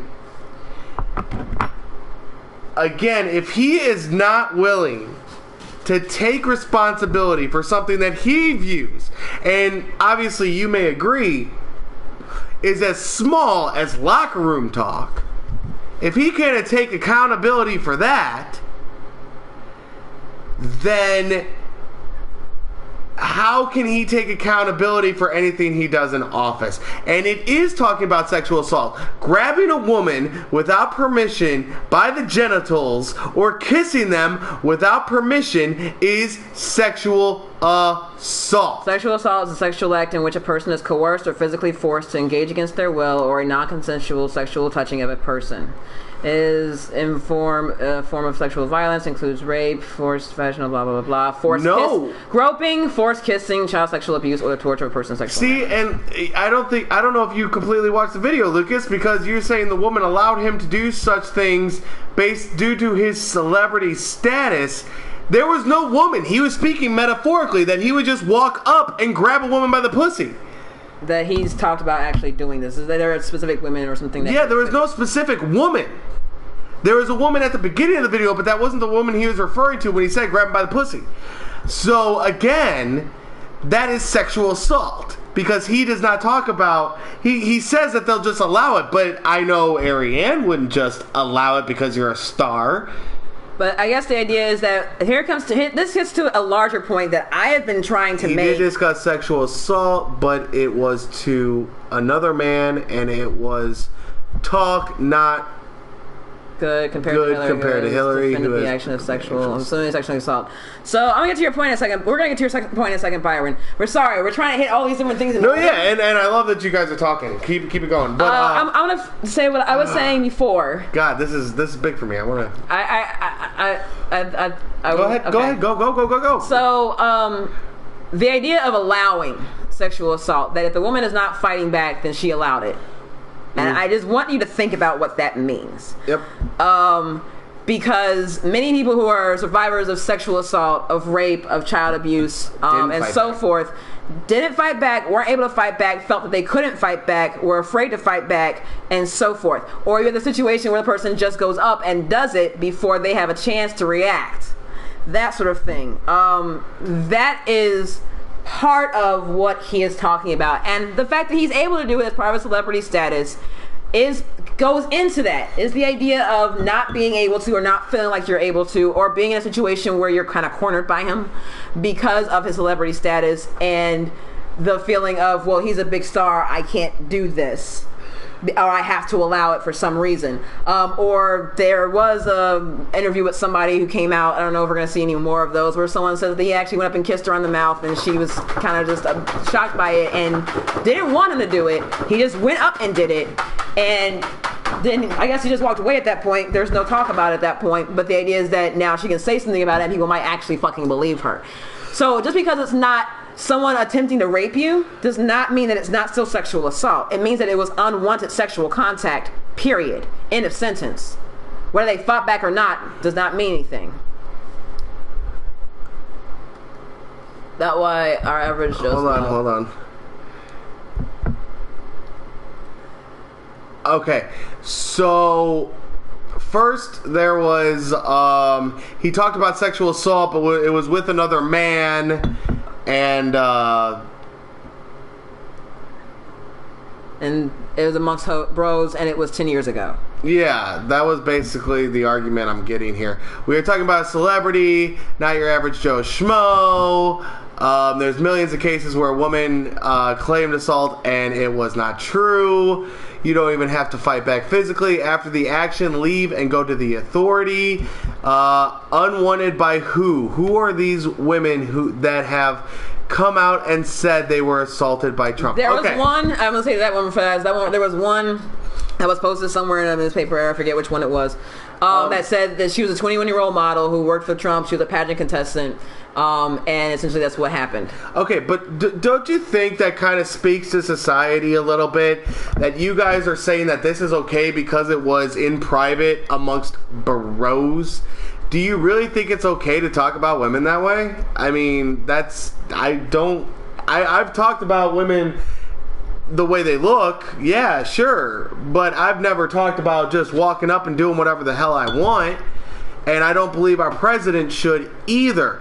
Now, after the action, leave and go to the authority. Okay, I've known a woman personally who was in a separation and in the middle of a divorce from a police officer, and he went to her house and forced her to have sex with him, and she felt like she couldn't go to the authorities because he was a damn cop.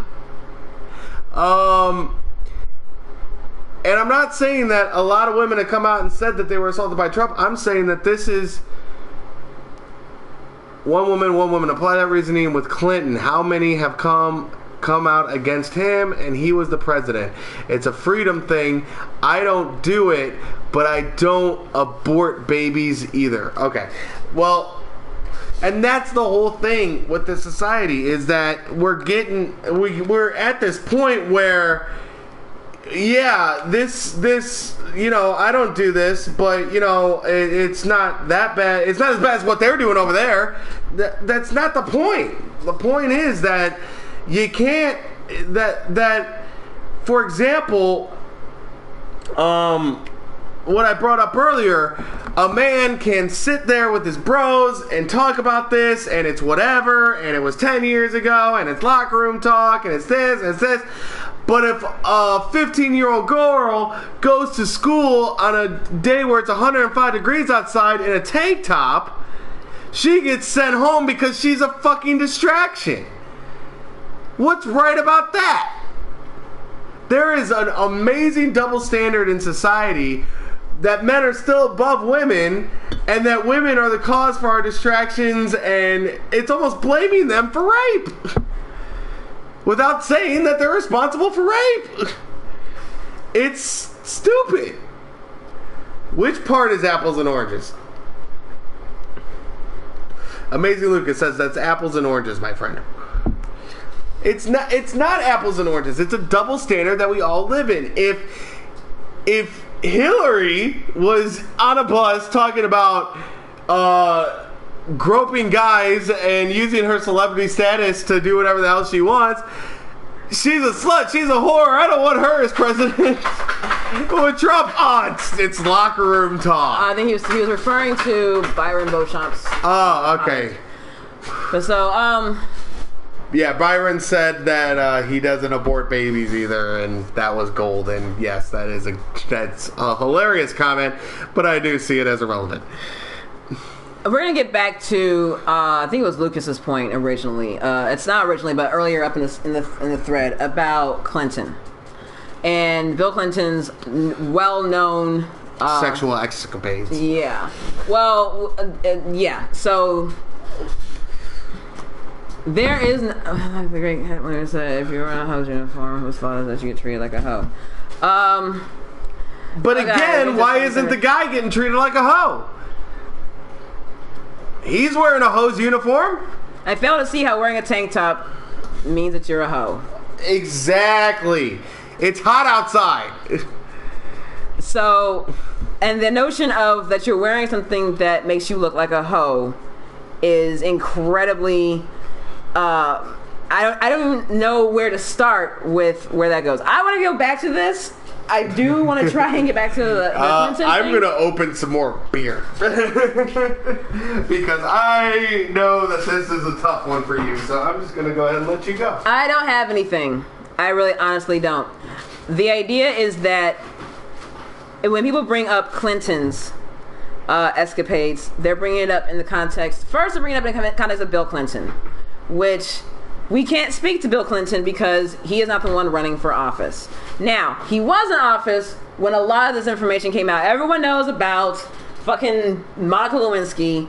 Everyone, if they don't, have been living under a rock for the last 10 years because it's at least that long since we've heard about it.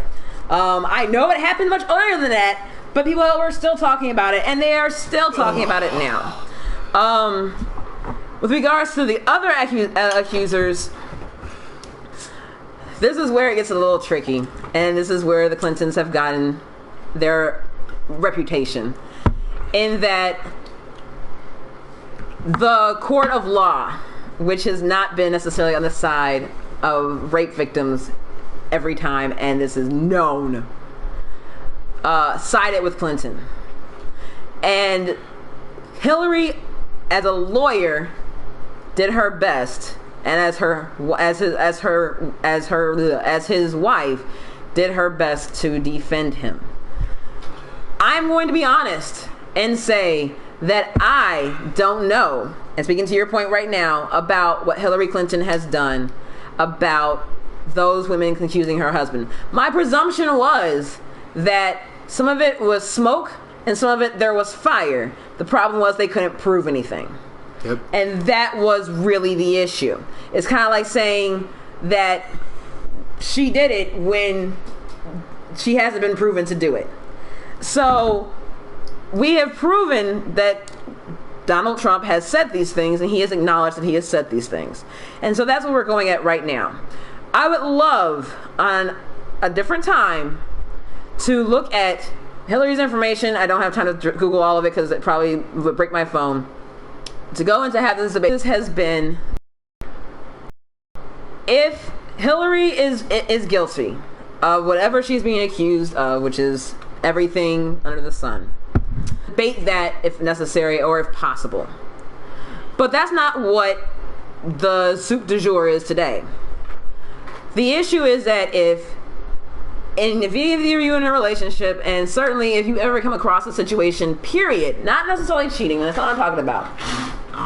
Oh, this is why we're no caller, because we have animals. Our cats are our cat is fighting our pit bull right now. So would you guys shut up? So the idea is that if someone asks you a question, or if you ask somebody a question, if you ask them directly, what did you do? And they deflect to what someone else did, that would not be an acceptable answer to you. If you have children and you said, who broke this? And the child said, I did, but so-and-so made me do it. So-and-so did this instead. Well, yeah, so-and-so might get in trouble also, but we're still talking about you. You still did this. So you still need to speak to that action. And the thought that because he is talking about it and that we have yet to have any proof of it yet, true enough. But the question is not, whether it was okay for him to say it, because everyone knows it was not okay for him to say it. The question is, how does it speak to the potential leader of the world if he is going to act in this way? And now the question is, of course, do we prove how he acted? He is admitting this is how he acted. It has to come back away from that. And by saying, oh, it's locker room talk, I don't buy that. I'm sorry, I just don't. The problem is that when you're talking about it without, if you're bragging about having sexually assaulted women, there's something fundamentally wrong there. Yeah. If it's just words, why is that okay for you to be bragging about having sexually assaulted women? And it's funny how he says it's just words and no action, and yet that's his argument against Hillary, is that she's all words and no action, but apparently he is too at some point. But, oh yes, there is plenty more he can say. And you're right, it has been politically practiced for, pretty much all of our life and longer. Yeah. And that is really the worst part. And I like how you say Clinton made a mockery of the Oval Office, yet he really helped the economy, he really helped unemployment, he left with a $2 billion surplus. That's not making a mockery of it. He made a mistake for sure, but he was a pretty good president. Not a great husband, pretty good president. And in speaking about this potential mockery that he made of in the Oval Office with regards to Monica Lewinsky, that was a case of... Let's not get into Bill Clinton. Oh, pretty please, let's not. We really don't want to go there. No, yeah, because you can say all you want about Bill Clinton. The guy immediately after him was 1,000,000 times worse than he ever could be. I would not go that far, but Bush? Shit. I would not go that far. That's hyperbole. I don't think he was better by far. But we're not getting into... We're not going to go there. Not past presidents. That's not what we're talking about. We're talking about the current election. We're trying to talk about the current election. Yeah. But, by the way, guys, we have broken 100 messages. Thank you. Oh, my God. This is a great discussion. And we have a third person watching, so I hope this person also feels so I hope free the third to jump person in. jumps in. Go ahead. Fuck. And joining in this debate, joining this conversation. I think we'll stay on for at most 40 more minutes, depending on how the conversation goes. Okay, yeah, I'll say at least 10 more. We can stretch it to up to 3 hours. Yeah, we can go up to 3 hours, but we're gonna keep going. Boom. Where were we? I think we all agree that politics in this country has gotten to a point where it's unsustainable. I think that's something that we can all agree on. Yeah. The question is, before us as American voters, do we believe the people who are in front of us, Hillary Clinton or Donald Trump, or I guess if you want to go with Jill Stein and Gary Johnson, we can go with them too, have the best chance of fixing or at least setting us on a path to success better than where we are right now? Are they going to course correct? And frankly, and the problem is opinions won't change no matter what you do, because even though Obama has had a solid administration as far as I'm concerned, people are still saying he's one of the worst presidents ever I've heard. Like, really? Come on. He inherited one of the worst situations you can inherit as a president, and he did the best he could with what he fucking had. And it still isn't enough. Nope, it's not going to be enough. Well, no, and that's the thing, is that whether you think that it was good or not, it's still not enough. Nope. And while, even if he did everything perfect, I think we'd still be screwed. One 8-year term is not enough to undo what happened in 08. To unfuck the situation we're in. Not in 08, no. Problem and strength with Hillary is that she is a politician. The problem and strength with Trump is that he isn't a politician. That is probably the best way of summing up. That is the best description of this election I've heard yet. Yeah. No, yeah. That is 100%. Bravo, Lucas. No, yeah. I hope you don't mind. We cheers to you. Yeah. We might actually quote you in the future. I hope you don't mind. We're not going to steal anything. We're going to give you credit where credit is fucking due. We'll give you fucking credit. That's gorgeous. That's awesome. The most coherent way I've ever heard this entire election been stated, and it's absolutely 100% true. That's really it. I mean, like, Hillary has all this great strength because of her experience in. Oh, yes, of course, please do. Takes it back. Throw roses. Her experience in office allows her to be probably the most qualified candidate we've ever had in terms of knowing how to work within a legislator, knowing how the ins and outs of the government works, knowing how, the depth and breadth of the different policies that need to be addressed and some of the solutions that are going to be taken to get there. Are you going to agree with everything she's going to say? Probably not. But the idea is that at least she has some cognizance of how to get them, what needs to be done, and whether she's going to be able to get them done or not. And of course, having actually lived in the White House, for whatever that's worth, is that she's actually had the experience of seeing what it's like living in that situation 24/7. Now, obviously this is a problem because it's always been about hiding or portraying the best persona that's going to get her what she wants. She is not in front of a lot of issues because she's trying to take the most centrist, the most moderate, the most less controversial point that she can. She's been pushed to the left by Bernie supporters and by Bernie himself. She's been pushed to the left throughout like the last 8 years in general. And she's been pushed further to the left more recently because of this recent campaign. And that's with a lot of bad taste in a lot of Democrat voters' minds. And obviously to a lot of conservative and Republican voters as well, on top of all the other different flaws that she has as a person and certainly as a politician as well. Now, Trump, he is not a politician. He tells it like it is. Granted, it's like he thinks it is. Yeah, and a lot of it's wrong. But it's still a certain level of honesty that we have all been clamoring for. It is one of the reasons why everyone loved Bernie. Granted, he was a lot more eloquent and a lot less divisive in what he said in general. Which I still would have killed to see a Bernie-Trump debate. I think that would have been one of the greatest things on television, but... Well, we'll never see it. But so, the idea is that Trump has been able to strike this chord with regards to being able to look at Washington and say, you guys are fucked up. And another politician is just going to do the same goddamn thing that you guys have been doing all this time, and that's just talk. Now, granted, that's also the problem, is that not understanding that within this talk, some shit's actually gotten done, but a lot of shit really hasn't. And part of that would be, to my opinion, not just the whole of the democracy of the Congress and House, or Congress in general, I guess. Up to 5 people, yeah.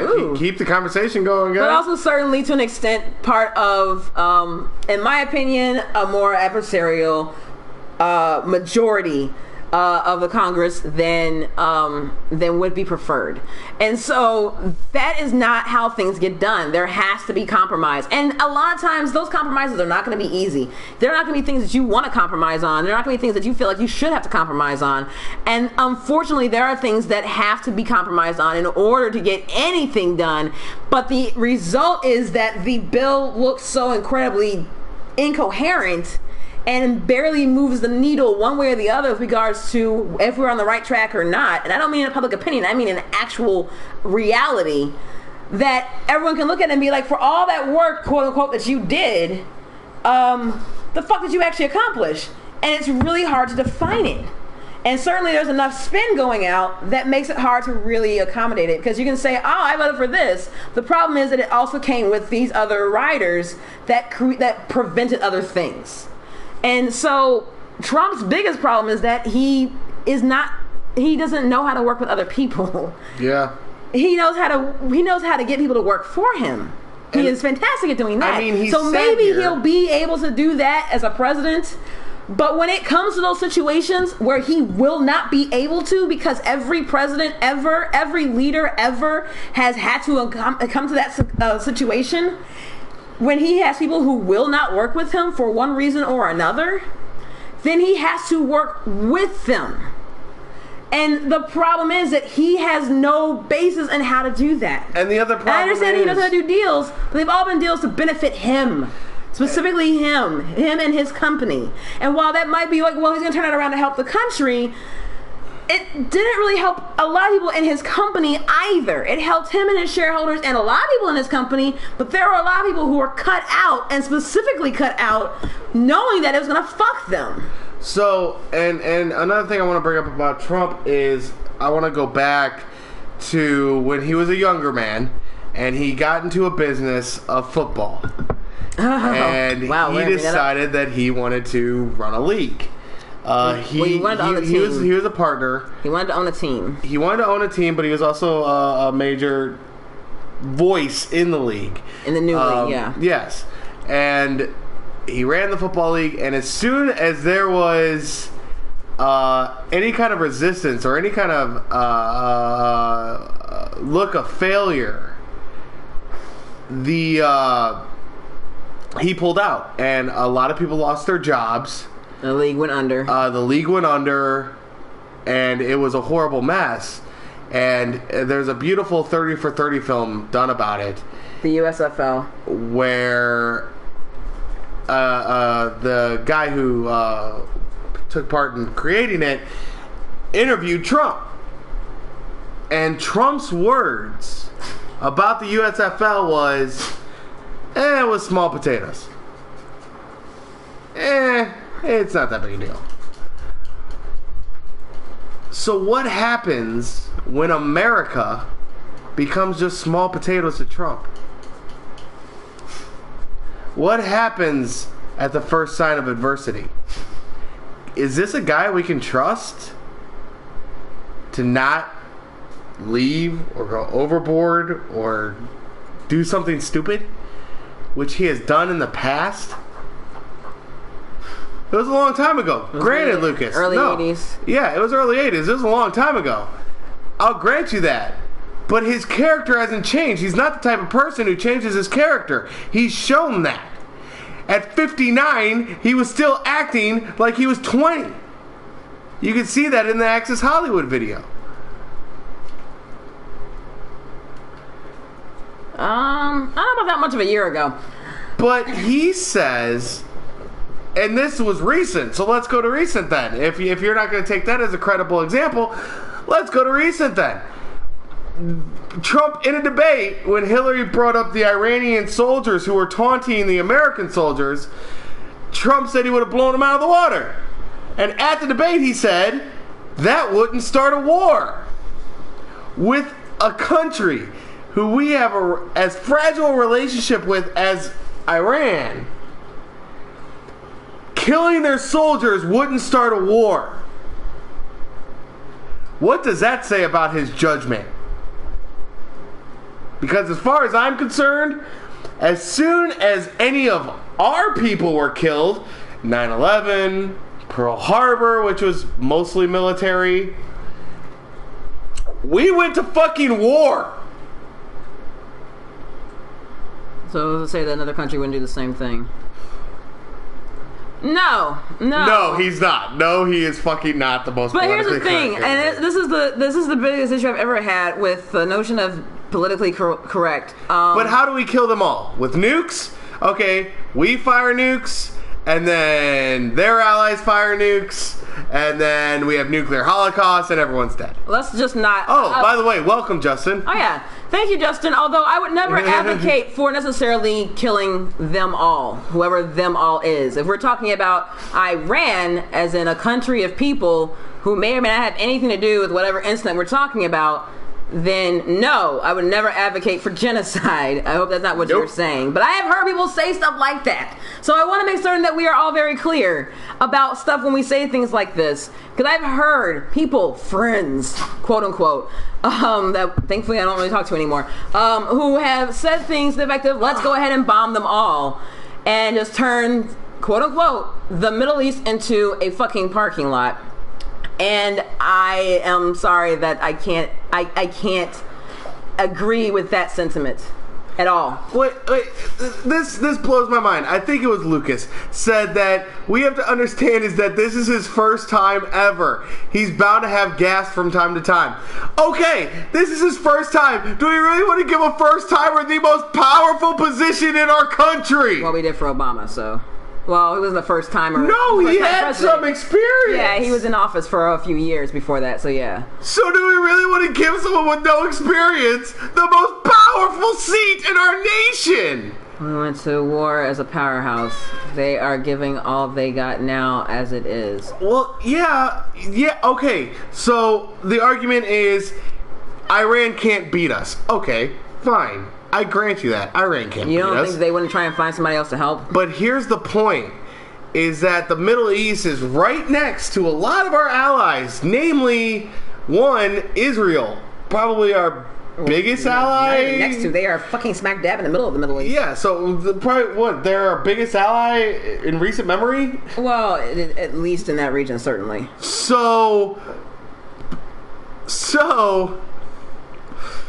what happens when they decide to attack our allies, and then our allies say, look how much trouble this candidate is making for us by causing shit and staying safe over there across the Pacific?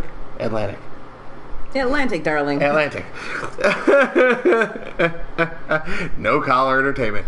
All the way across the Atlantic, he's staying safe over there while we have hell over here because of his actions. How long are they going to be our friends? Well, what we've done hasn't been working, hence his candidacy. No, exactly. So I'm going to speak to Lucas. I'm Getting not better than Bush. I'm not certain what you're saying. They are giving all they got now. I think they're talking about Iran and they're If fighting. you're talking about Iran, then the issue is that they have done a lot of different things, and we are still talking about them. They still trouble us. We still have issues with them. And it's not like necessarily that we're just kicking their ass. Do they have the biggest military power? No, of course not. We have the biggest military power by far, by like a couple dozen times over than even our next ally or something like that.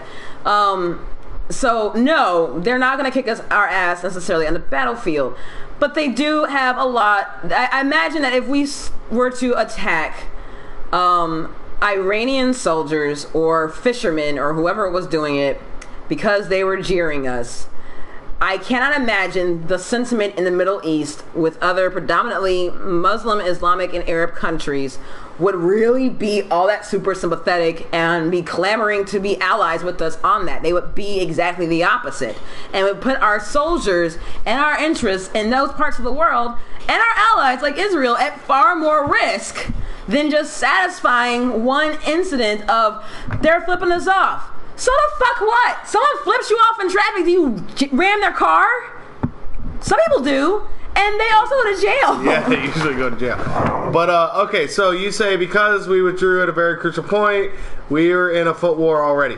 Okay, so I'm assuming you're talking about Operation Iraqi Freedom. And this is the biggest problem I have, is because Trump brings this up like, oh, you brought all our troops out, blah, blah, blah. What happened to the debate with Obama and who was the first guy he faced? McCain? McCain. So, Trump and McCain had this thing, and one of the major reasons that Obama won was because in the debate, people were clamoring. The people were clamoring. Don't use my word, baby. To bring our troops home, to get them out of the Middle East.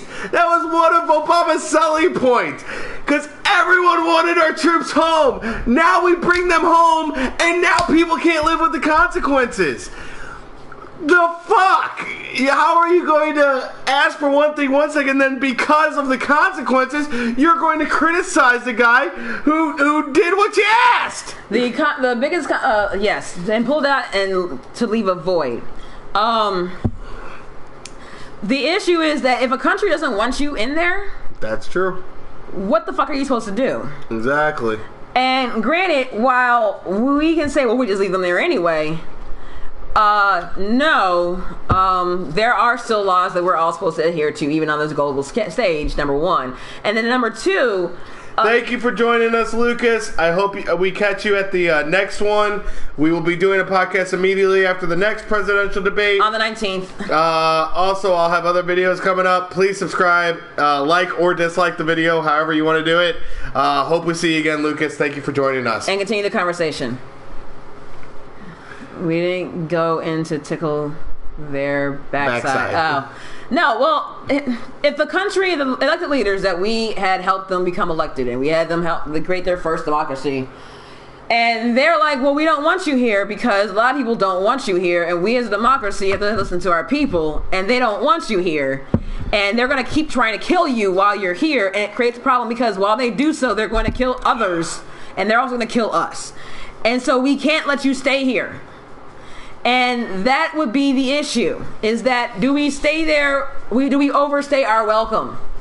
And Obama pulled out based off of President Bush's timeline, because it was already set in stone before he got there. Yep.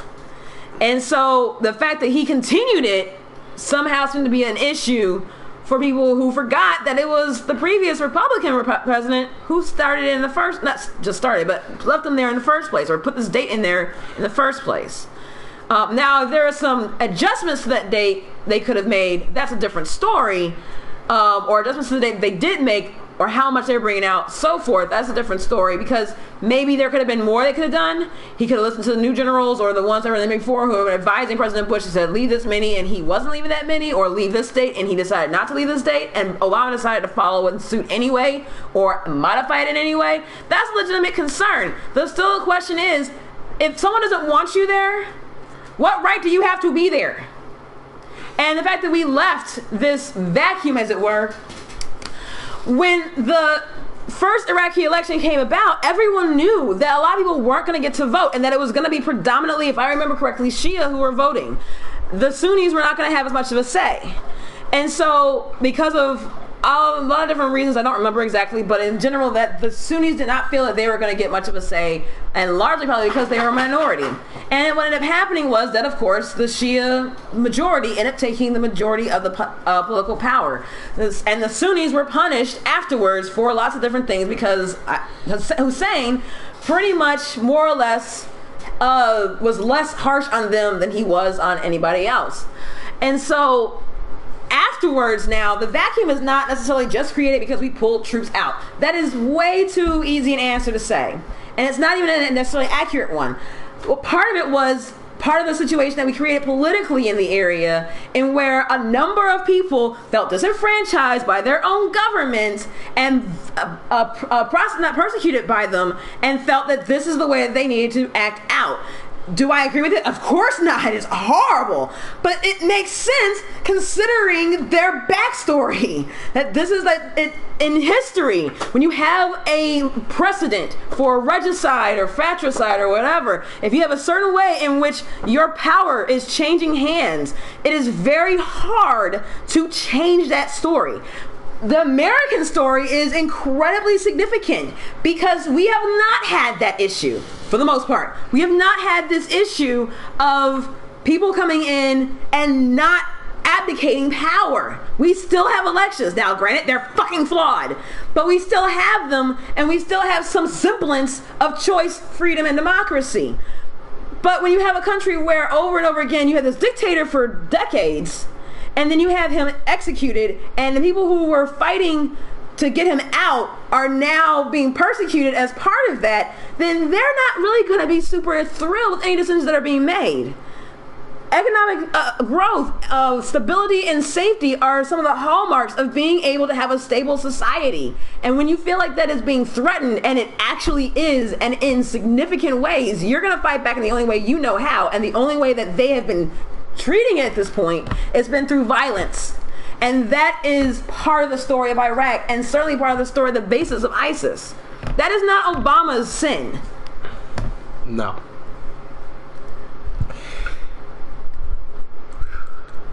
We have 147 bases around the world. You got 99 problems, and Iraq ain't one. Okay? Oh, no, Iraq definitely is one. The point is that my metaphor was to prove that there's a lot of things going wrong in this country in regards to racism, in regards to marriage equality, in regards to acceptance of people's belief is not your own, economic disparity.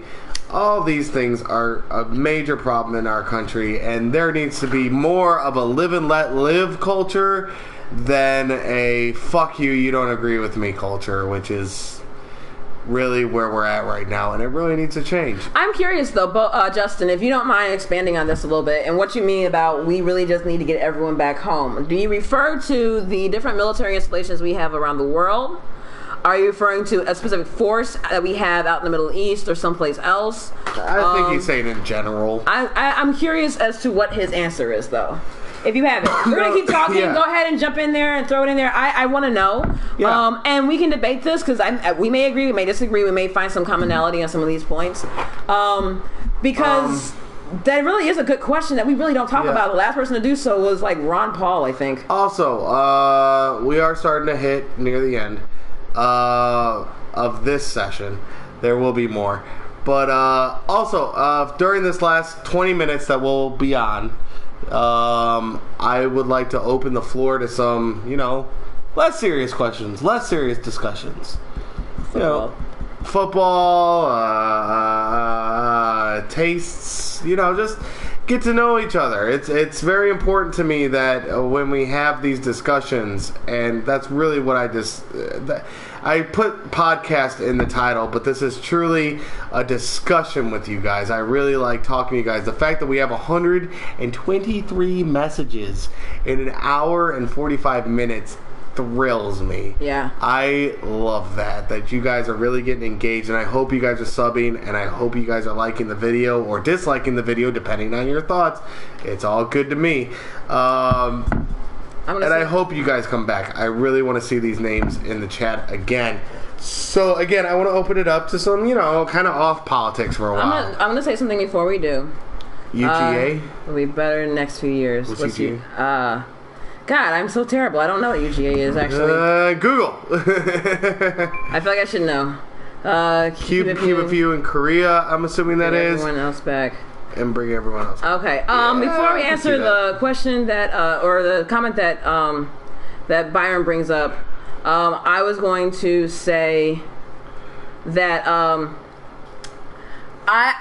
growing up, I've had my own background and so forth. Everyone has theirs. But then I got to this place where I was able to have, I met people who were different than me. I went away to school and I got to meet people. University of Georgia. Oh, okay. Talking about football? Okay, I'm not sure you're talking about football there. I don't follow college as much as I wish I could. Yeah, we don't really follow college. But I'll take your word for it. But they maybe. The Bulldogs, I'm sure they're coming. Yep, how about them dogs? I was going to say, and we'll get to the college football. I just want to finish up before we move to that point. And we can continue talking about what your point was, Justin, as well. We're going to keep this open to all things, and we're going to try to hit everyone's point as well. I just want to say that the importance in debate, the importance in discourse is understanding that while you both may have differences, that there are still similarities that you can still find common ground on. They may not be good enough to necessarily win over the other person, but it's not about necessarily winning anyone to your side.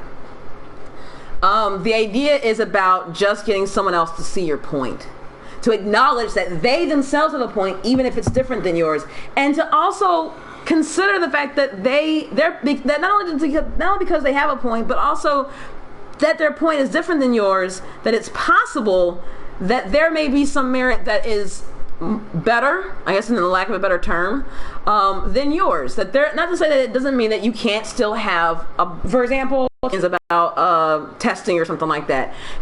But the reality is that while my ideas might change, some of them are going to stay the same, and that's fine. But it's okay that some of them are changing as well. And I think we've gotten to this point in discussion in this country, in our politics and everything else, that because someone has a different opinion of you, or a different opinion than you, then there's something wrong with them. And that's not the case. The idea is that you just have a difference of opinion. The goal that we all need to have is to try and express that without getting into this, well, because we are diametrically opposed. No, we're not diametrically opposed. We have a difference of opinion, but that doesn't mean that necessarily that we can't still find some common ground too. So that's all I ever want. Whenever I talk to somebody and I disagree with them wholeheartedly on almost all of their points, which a few of these we've come up with that I don't know necessarily that you were able to change my mind, and I doubt I was able to change yours. But all I wanted was for you to think. All I wanted was for you to think about the other perspective and how that works in your mindset and your frame of view and your perspective and your worldview. How does that sync up? Is there any inconsistencies in how you're coming at the situation that might explain why you are having this difference of opinion, and is there some merit to it? And that's why you'll hear me saying, fair point. You have a point. I see this point. I agree. You're right. I may disagree with it on this case, and there may be some things that I wholeheartedly agree with you on. But that's all I've ever wanted in any of these debates that we have. Me and Matt have them all the time. Which is why we decided to start recording them. Yes. But I'm always happy to hear someone else's point of view. Oh, yeah. Even if it's different than mine. So that's why I got away from just Let's Plays on this channel, and we got to podcast because we think it's more important to have these discussions with you guys and really get voices out there and thoughts out there. And yes, I'm still building. Yes, I'm a smaller channel, but I am growing. And the more people we get into this, we are growing. I'm sorry. We are growing, and the more people we get into this, the more voices get heard. So, again, I want to thank you guys for sticking with us this long. We got about 10 more minutes left to open up. Again, we are still in a Q&A session. If you guys have anything else, Byron had a comment. I was a huge free the people, black Christians, Christians, but all Americans, yes, just Americans. I was a Ron Paul supporter. Free the people, not blacks, Muslims, or Christians, but Americans. Yes, just Americans. That is a great sentiment. I don't know if that was Ron Paul's sentiment because I have never watched Ron Paul. So Ron Paul is a Republican, but is pretty libertarian in a lot of his views, which I agree with a lot of libertarian views, but I disagree with a lot of other ones as well. But I definitely see a lot of their points.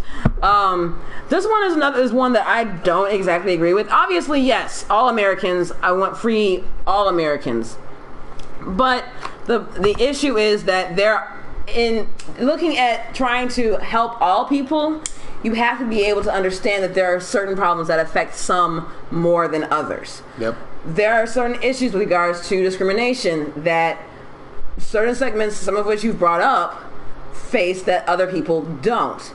Or that are more impacted unequally than others. And so the idea is that by helping or focusing efforts to try and help them, you are then thus helping everyone, because if you are growing access to economic wealth for one segment of the population that has traditionally been negatively impacted, then you are more likely going to grow from there to help everybody else. It's kind of like the idea, if you've ever heard, and I used to work in environmental education, that if you were to eradicate all humans, no one would notice, but if you got rid of all flies or parasite or whatever, some specific bees, well, bees certainly, but if you got rid of one specific insect, and I think it was bees specifically, then it would hurt everything. It would destroy everything, everyone, everything, everywhere. Yep. And so it's the same idea. By helping those at the bottom first, you are actually helping everyone up top. Yep. So yeah, we're gonna get ready to start closing out, guys. Unless you guys got more questions, we'll stay on for about 9 more minutes. So go ahead and type those questions in now. For now, we're gonna go into announcements. First of all, there's a new episodic program coming to No Collar Entertainment that I think you guys will enjoy. I play DraftKings a lot. I am a big NFL fan. I know a lot about NFL compared to a lot of people we know. And I make a lot of good predictions. So I'm going to be starting doing a DraftKings picks for the week on every Wednesday. And we'll say it'll probably be around 4 or 5. I'll put it up every Wednesday. So I'll have picks for you to play DraftKings, maybe make some money. I had a couple lineups that just missed making some money today, thanks to some fucktards. But sorry.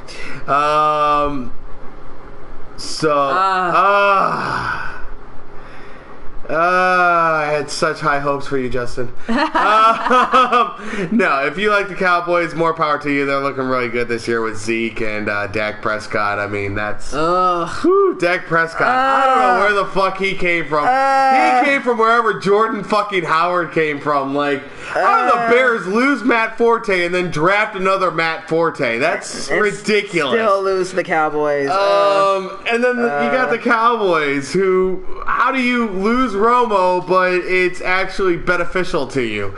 Like, this year in NFL is so weird and awesome that I can't get enough of it. It's awesome. But More yeah, bang so for the buck, I guess. Wednesday we will have recap of the previous weeks, important injuries, some sleeper picks, just some suggestions for your DraftKings lineup. You'll have your obviouses, Aaron Rodgers, Tom Brady's, shit like that. You'll have your obvious picks. And then I'll try to throw a sleeper or two in there that you might want to run with just because. So that's coming on Wednesdays. So subscribe. Make sure you subscribe so you can check those out. Also, this week, I took a break from Potluck League, which was a Madden league I was streaming on the channel. I took a break from it. We all have, Justin.